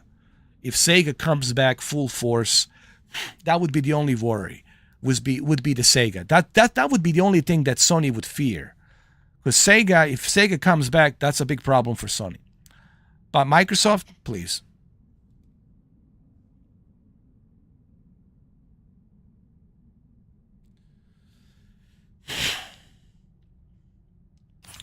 Well, that's it. They're just service, Cameron. That's about it. They're not focused on first party.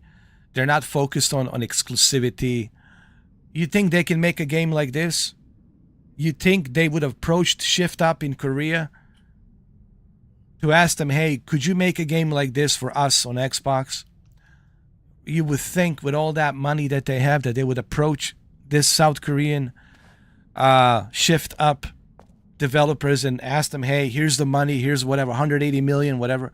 Please make a game for us. They can't even do that. So their focus is, I mean, the man himself, okay.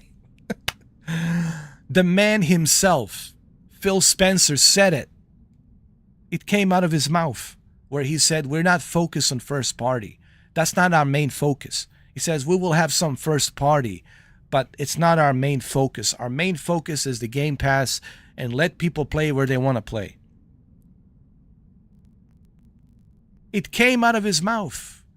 Cameron, it came out of his mouth. He said it. The man himself said it. All right, Cammy.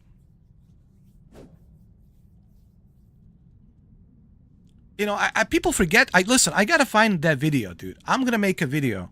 I swear, I'm going to make a video. I'm going to take that bit where Phil Spencer says we're not focused on first party. We're only focused. We will have some first party, he says, but that's not our main focus. Our main focus is let people play where they want to play when they purchase our service. He said it. And I'm going to find that video.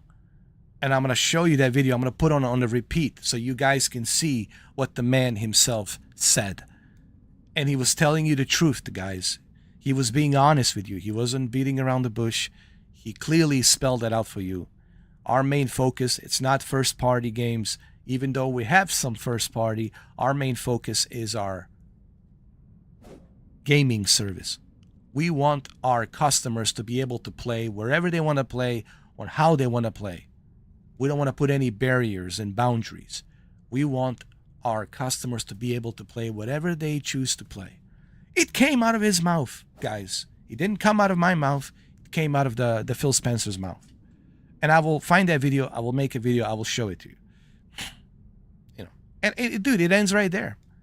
He spelled that out for you. And Indiana Jones is not going to save it. Indiana Jones will be available on the PlayStation 5 Pro. Possibly PlayStation 6 is going to come to PlayStation and PC as well. Don't worry. Starfield will be also coming to PlayStation as well. Hellblade 2 will be coming to PlayStation 5 Pro or PlayStation 6. They're all going to come. They will. And they're going to run better on Sony's consoles. They're going to run better on Sony's console. That's the point here. Even David Jaffe, I was watching David Jaffe podcast the other night. Even he admits, bro. Even he admits it's pretty much that's it for Xbox. That's all she wrote.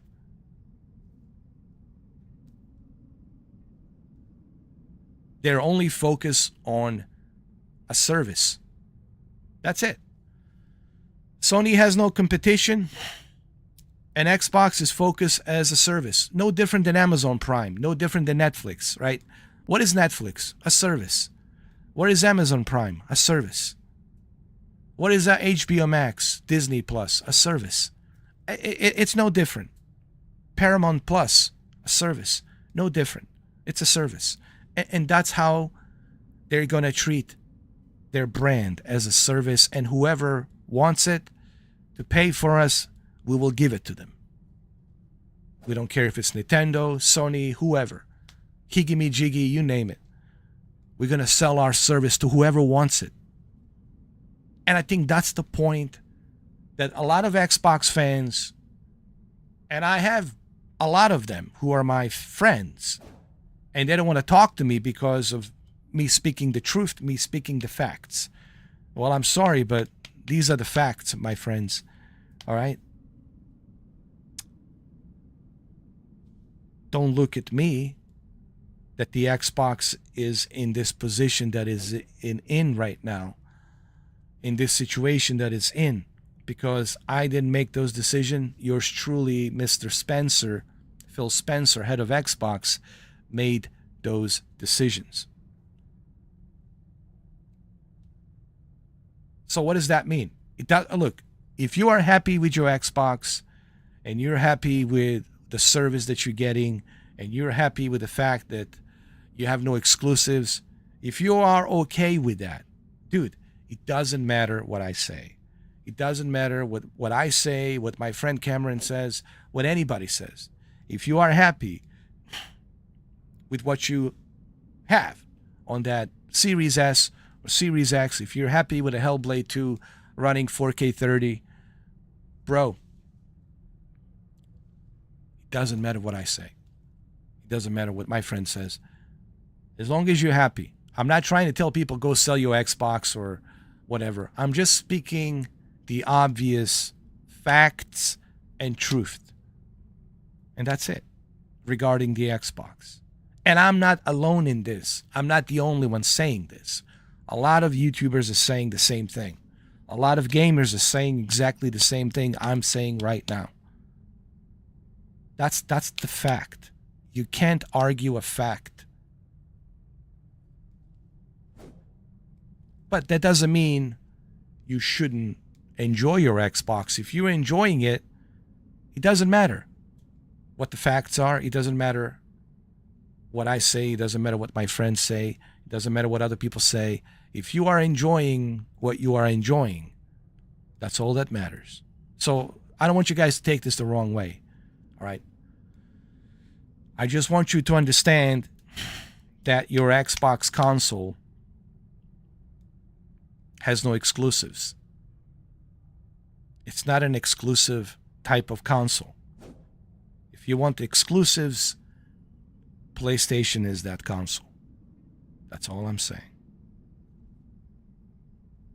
That's it. That's all. You can't brag about your Xbox because it has no exclusives. You just can't. You can enjoy it.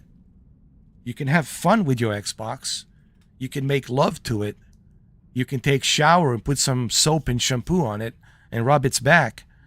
You can do that. But you can't tell me, ooh, we have exclusives, because you don't. And I'll just end it right there. Anyway, let's continue with our mission.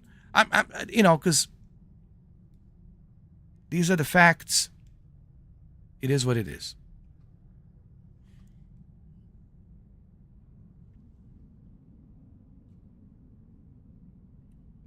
I'm not trying to be a prick. I'm not trying to be a dick. I'm not trying to be an asshole, even though it might look like that to you. But these are the facts that I'm spitting out right now.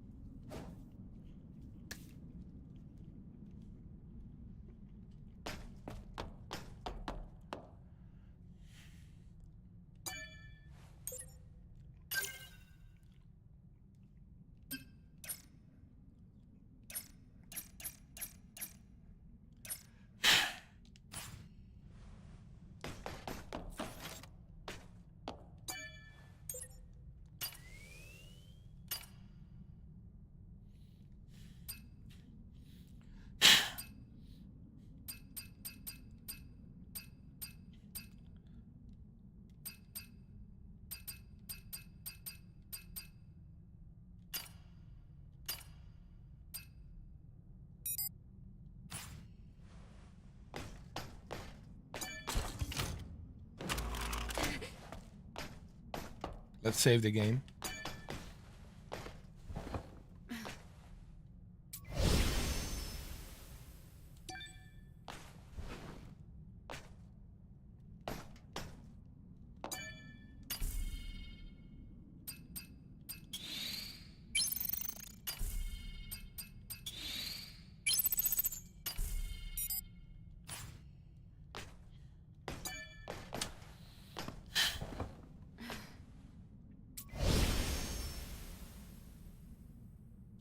And I know some of you are going to ask, well, what about Nintendo?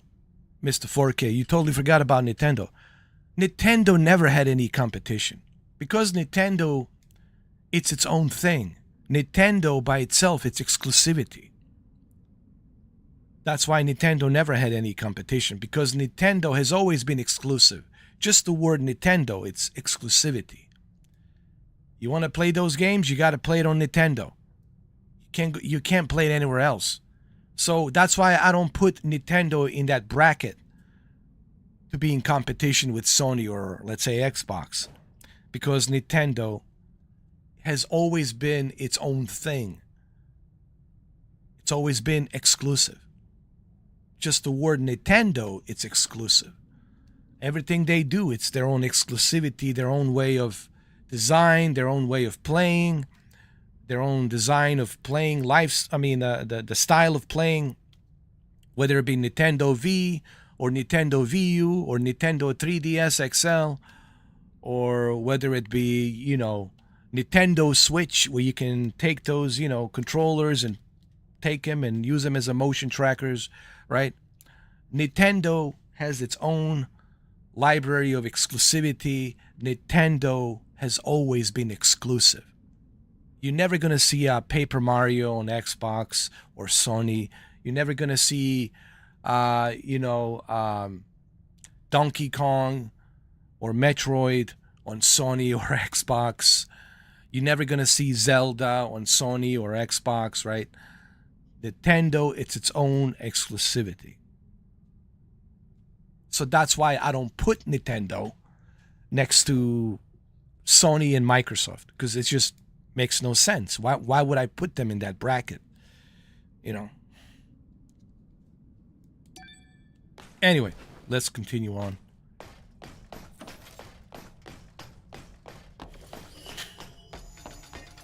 You're heading to Matrix 11. Huh. Well, I wish you luck.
People also forget Final Fantasy 16 when it came out last year. Exclusive to PlayStation only. There, people forget that.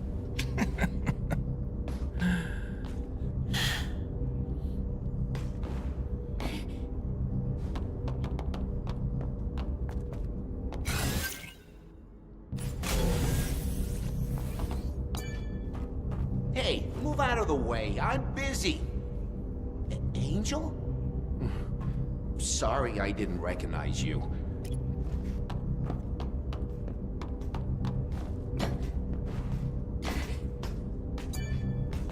Nice to see you, Angel. I heard you brought back another hypercell. This is amazing.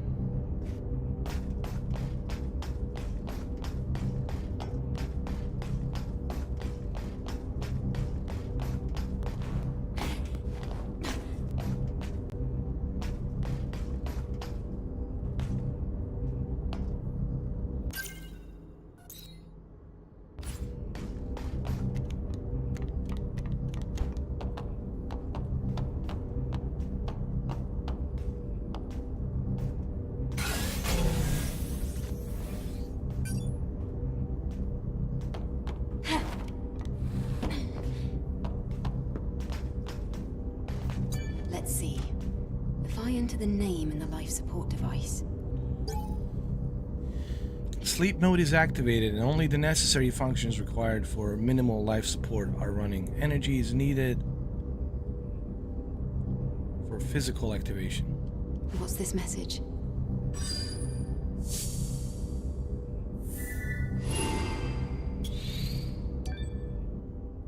All right, that mission is finished as well.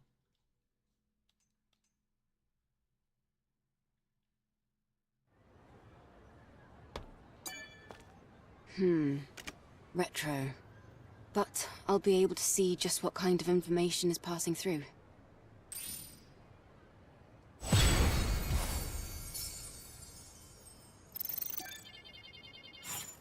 Got it. I think she's sleeping soundly, and she's set to run and not to come find her. Not really sure what's that supposed to mean. Complete it. Wisdom puzzle. Generous drop pod.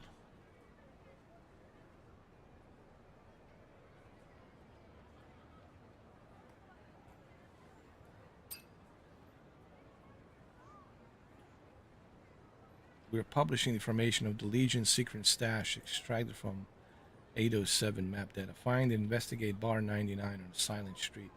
The passcode for the secret stash is 1228. I think I know where.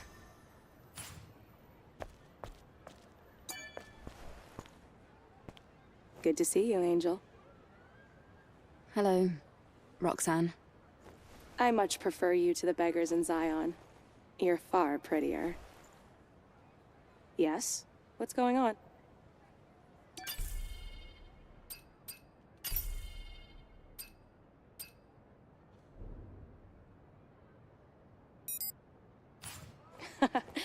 So you're leaving? I had a good time. I wonder if our customer is as satisfied as I am. Let's leave it at that. Goodbye.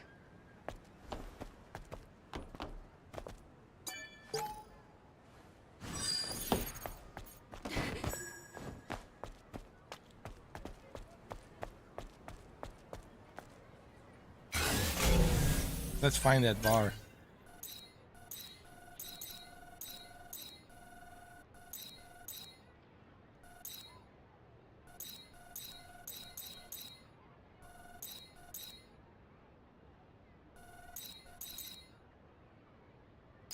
Let me go see Sister Junk Kaya, see what she has available.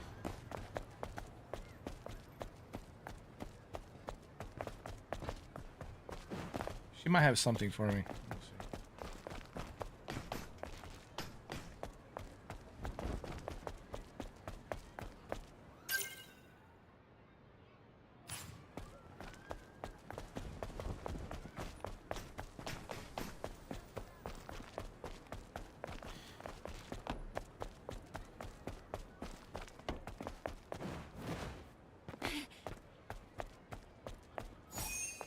Kaya, is your shop called Sister's Junk? Oh, did you see the sign? Well, not anymore. But it's not like I can just change the name. No, that's... I'm sorry. That was thoughtless of me. It's all right. My sister, she's alive out there. I know it. She'll be back soon. I have faith.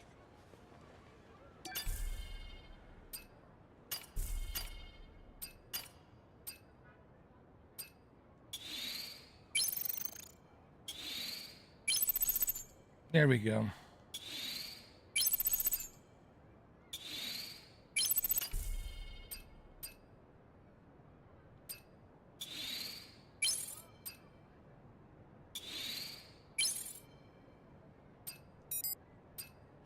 Goodbye, Angel. Thank you again for shopping at Sister's Junk. Well, thank you for your help. And guess what? Farewell, Kaya. Now I have enough points to get my costumes. To unlock my costumes. You know what I'm saying?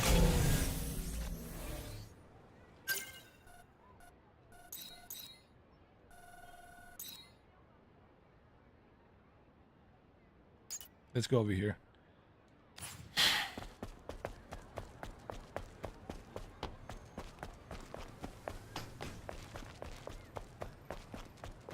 Now I can unlock my my suits.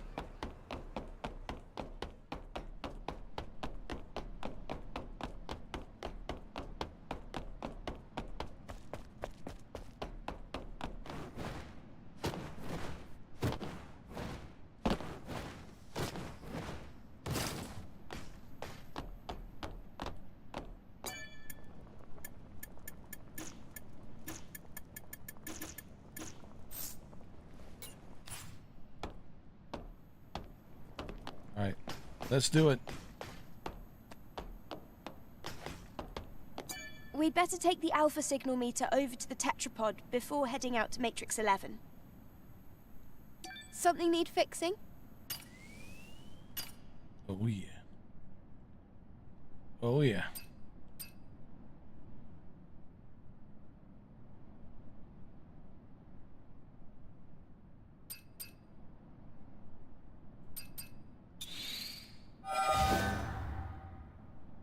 Yeah. Got my racer suit. Yeah.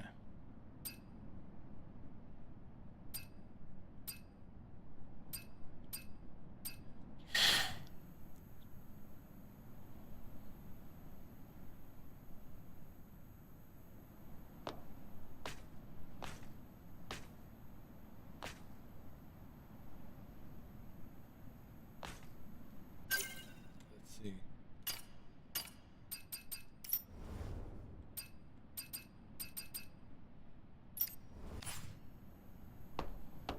We'd better take the Alpha. Oh, look at all the.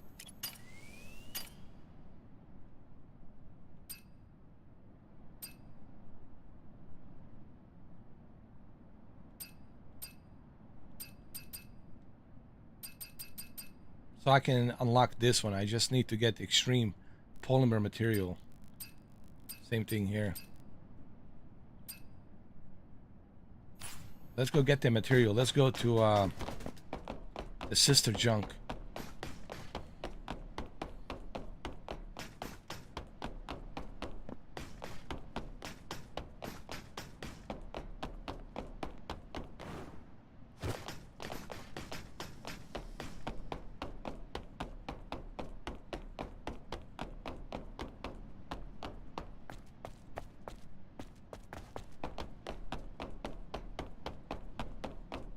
I'm gonna go with that Black Widow suit.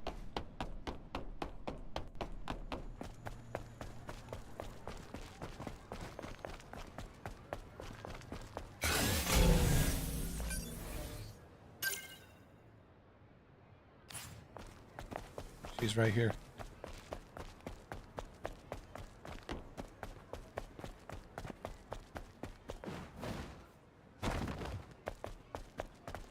Hello, Angel. Let's This go. My Let's sister buy was it. here to help. I understand.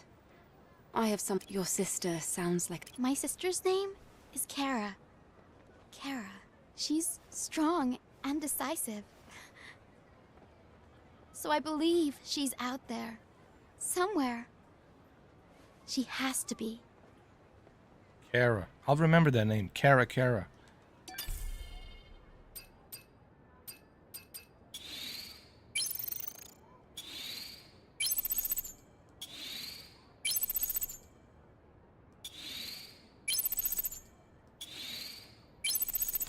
I'm That's all all. good.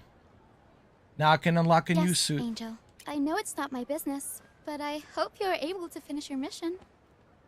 I hope so too. Thank you. So I'm gonna unlock a new suit, and then after that, I'm gonna change my hairstyle.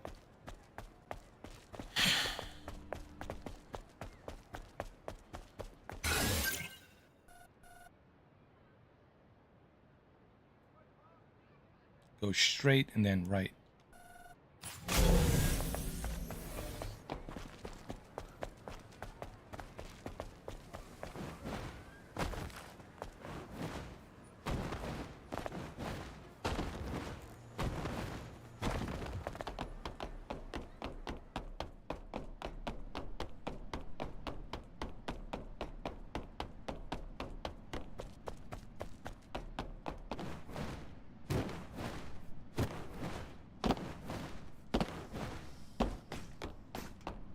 Let's do this. I'm ready. We'd better take the Alpha Sig. Something need fixing?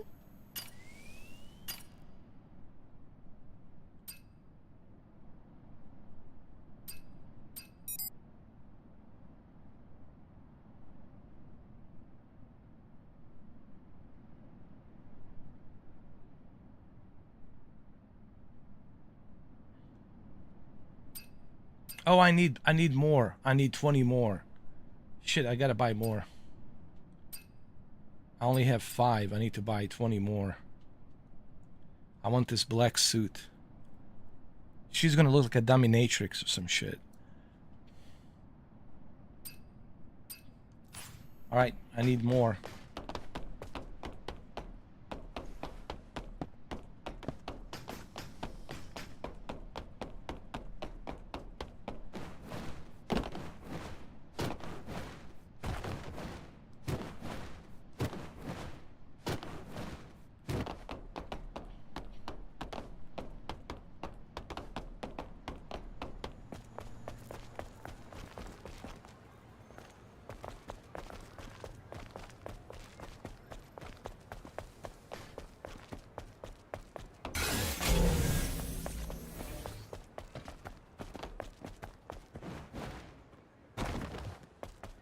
All right. Kaya. Kaya? Oh, Angel! I'm sorry, I was just thinking about my sister. I hope she comes back soon. I'm tired of waiting. I have felt as though she's closer to me lately. It's a big relief, and it's all thanks to you, Angel. That's good to hear.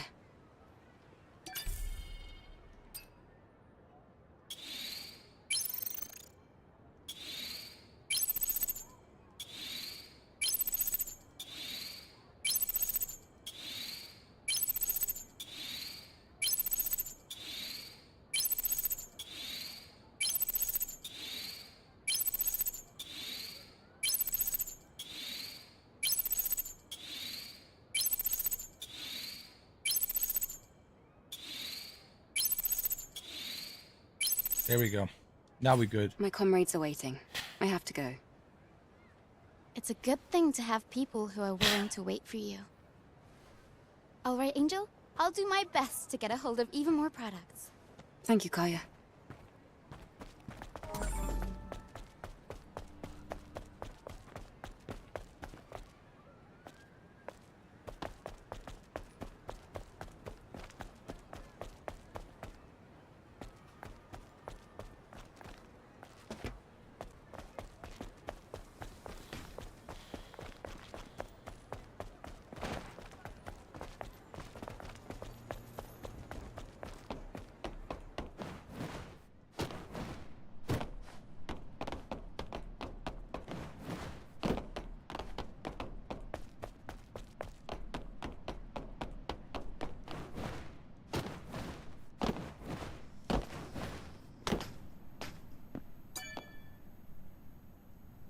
We'd better take the Alpha.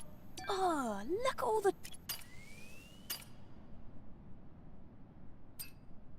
What the?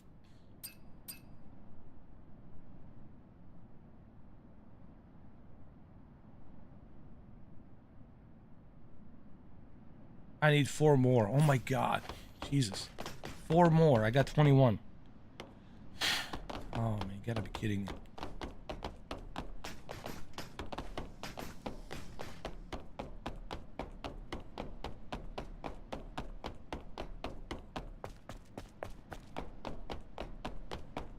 And after this, I'm gonna change my hairstyle. And the color. It's gonna be black and red. That's right.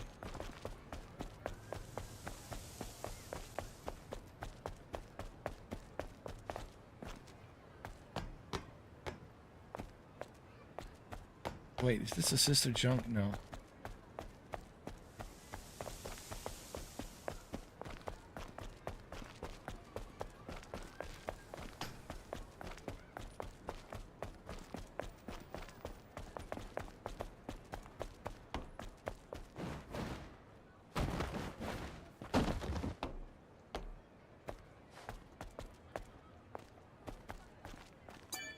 Welcome to Angel. Seems like we're... Welcome. Here we go. Here we go. Right now, we got 3, 4. Finally. My comrades are waiting. I have to go. It's a good thing to have people who are willing to wait for you. All right, Angel? I'll do my best to get a hold of even more products. Thank you, Kaya. All right. Go back.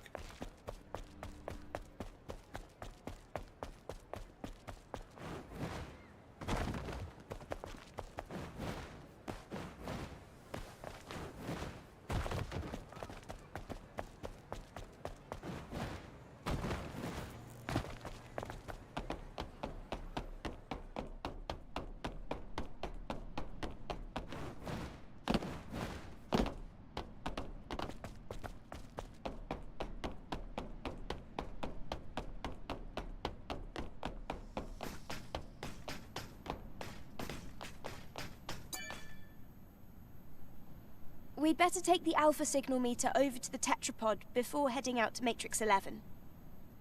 Something need fixing? Yeah, finally. I want to go with this one, the black one.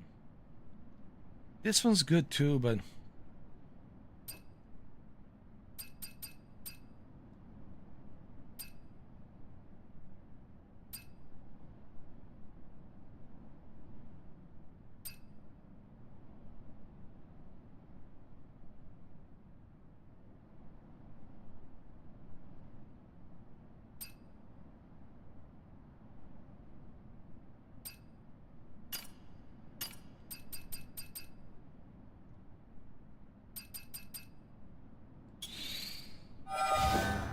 oh yeah.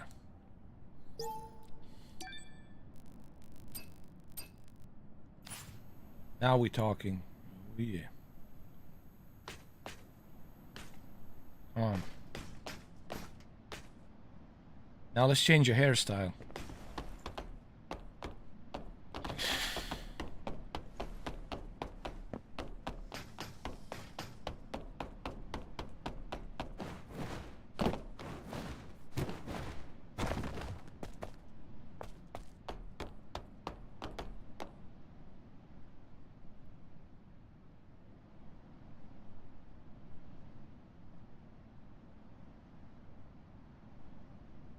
Hold on a second.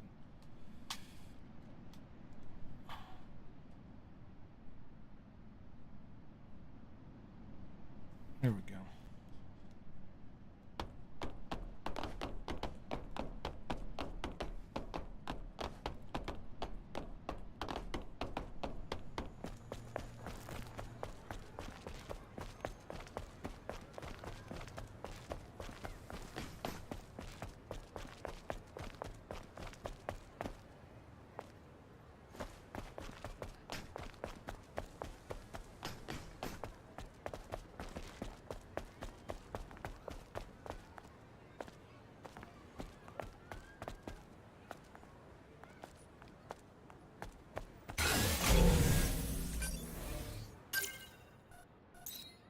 Oh, it's right here. I just missed it. Gwen. Alright, Gwen. I need to change my hairstyle. Don't take this the wrong way, but your hair smells wonderful. It's familiar. Where is your daughter? Left for a place far away. She lives only in my memories. I'm sorry for your loss.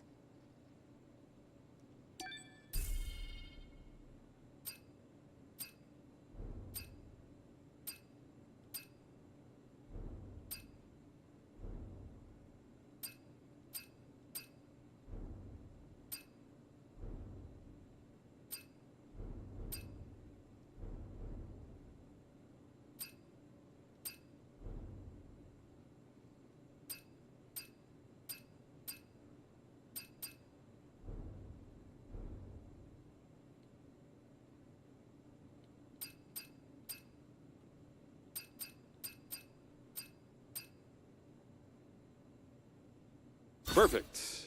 You like what you see?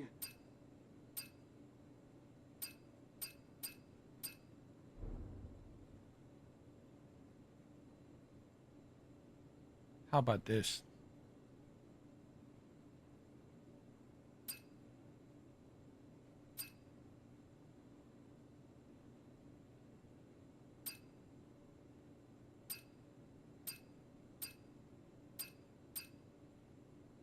Mm-hmm.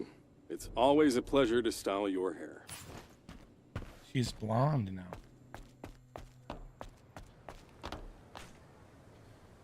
Yeah, this is much better. I like it. Yep.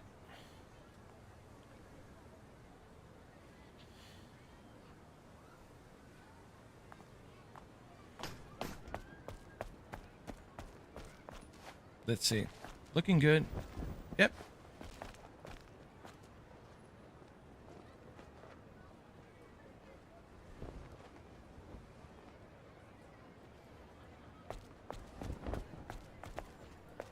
All right.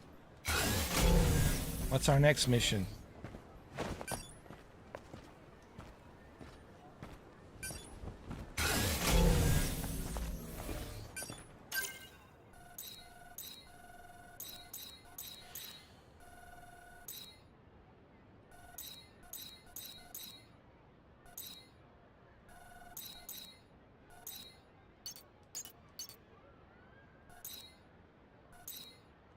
Let's go over here and let's save the game. First thing first.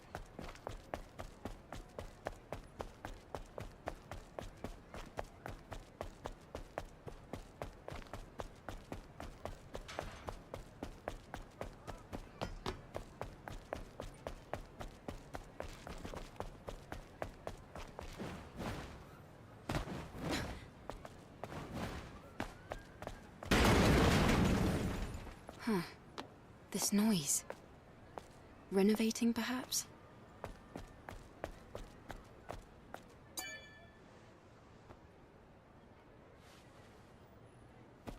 You can't just barge in like this. The store is closed. Oh, Angel, what are you doing here? I heard some noise. Is everything all right? Oh, I didn't know that. Sorry to bother you, Angel. As you can see, this is a general store. I trade all kinds of items. But I can't do business, not anymore. Why not? Well, I had a treasure in the store. I thought of it as my guardian angel. It's a gilt bronze standing Buddha. An old, valuable treasure. But my daughter Arin stole it. That item protects this store. She knows how valuable it is. I bet she wanted to sell it at the market. I see. Tell me what I can do to help. Thank you, Angel. If you terrify the scavengers at the market, they'll tell you where it is. Terrify them? Yes, Angel. Please, bring back my gilt bronze standing Buddha. Please, I beg you. Fine. I'll see what I can do.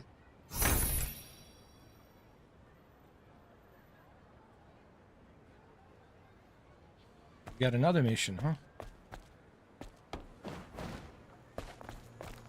But first, let's save the game, dude.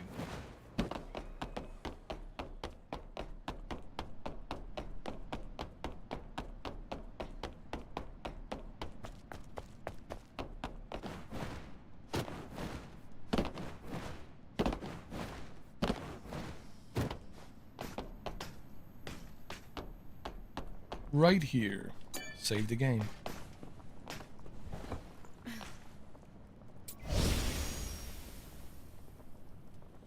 All right. Now that the game is saved, I'm going to take a little break. I got to grab something to eat. It's already been 4 hours, man. It flew by just like that. 4 hours. I hope that, you know, me live streaming this game gives you some idea as to why I like this game. You know, I get it. It's not for everyone. Some people... Listen, if you don't like role-playing games, if you're not into like RPG type games, role-playing games, then obviously this is not for you. But this is really meant for people who really enjoy role-playing games with some action in it. I think what separates this game from all the others is its own style. It really has its own unique style, the way it's being played, the way it's being told, the way the story is being told. Yeah, it does borrow from some other games here and there, but it's not like trying to rip off Final Fantasy. It's not trying to rip off, you know, Bayonetta or anything like that. It's its own unique, original game. And the replay value it comes with, the ability to unlock and collect and do all these side. See how many side missions there are, dude? Dude, you could spend... I just spent 4 hours.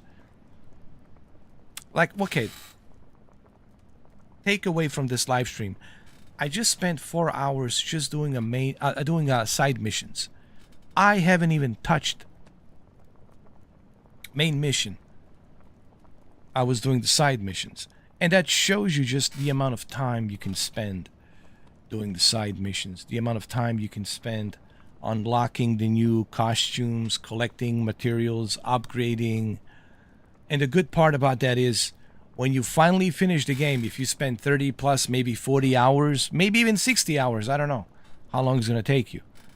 You can start the new game, you can come back, start the new game, and use all of those materials and all of those unlockables and all of those attributes and all of those perks that you have collected throughout 60 hours in this game. You can start with all of those features, and you can change the difficulty level to a harder difficulty level, and then unlock even more stuff and go throughout the game with even more stuff and unlock more features.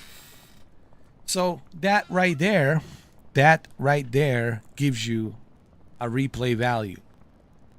That's where the replay value comes in this game. And you don't have to be online to play it. You could be offline to play it. That's another bonus. So yes, if you're gonna be picking up this game this summer, it's worth every penny. In my opinion, it's worth every penny. I give it 10 out of 10, man. And once you get into the story, once you understand the story, once you learn about the Oracle, once you learn about this place called Xeon, once you understand about those alien creatures, Nativas, right? Nativas. Once you learn about Nativas and their origin, and once you learn about Angel, which is Eve, and how she was created and all that, it gets even more interesting. So I give it, dude, 10 out of 10 across the board. The game looks beautiful on the LG OLED HDR. I haven't had any issues. Everything works perfectly. Top-notch quality. Not one single issue have I encountered with this game, dude. Everything's just great. I actually haven't even closed the game. I just put my PlayStation on the rest. You know, put it to sleep, right? And then I continue the next time I turn it on. Yeah, man, Stellar Blade, guys. I'm just telling you, you do not want to miss this. If you have PlayStation 5 and you're looking to play something this summer, right? Because summer's just around the corner. If you're looking to play something during the summer, this is it, man. Stellar Blade all the way. Stellar Blade, man, all the way. So, all right, guys, I'll be back later on. I gotta go grab something to eat. It's already been 4 hours. I just realized 4 hours, dude. Just like that. And I just did the side missions. That's all I did. You know. All right, guys. Thank you all for stopping by. Thank you, everybody who came in. Steven, Cami, Dominic. Thank you, Dominic, for stopping by, man. Good luck with that test. I know you're gonna ace it. Jose, Anthony, Brendan, thank you guys for stopping by. Appreciate it. Thank you guys for asking about my health. I really appreciate that. Like I said, you know, we'll see what happens. I don't know. These tests, we'll see what the test's gonna say. I have to wait a couple of weeks to see what the test will show. You know, it's always good to check yourself. Make sure you're healthy, make sure you're okay. But I don't worry about it too much, you know. But you should always check yourself, and you should eat better stuff. This is my food, man. This is what I'm eating. This, man. This is my food, man. Just like apple, B12, vitamin, you know, a yogurt, 0 sugar fat, 0 sugar, 0 fat. You know, just it's the way I roll, man. You gotta take care of yourself. Anyway, thank you guys. I appreciate that. Thank you. You know, I'm still alive. I'm still here, obviously, so it's all good. I take nothing for granted, you know. I don't have a crystal ball. You know what I mean?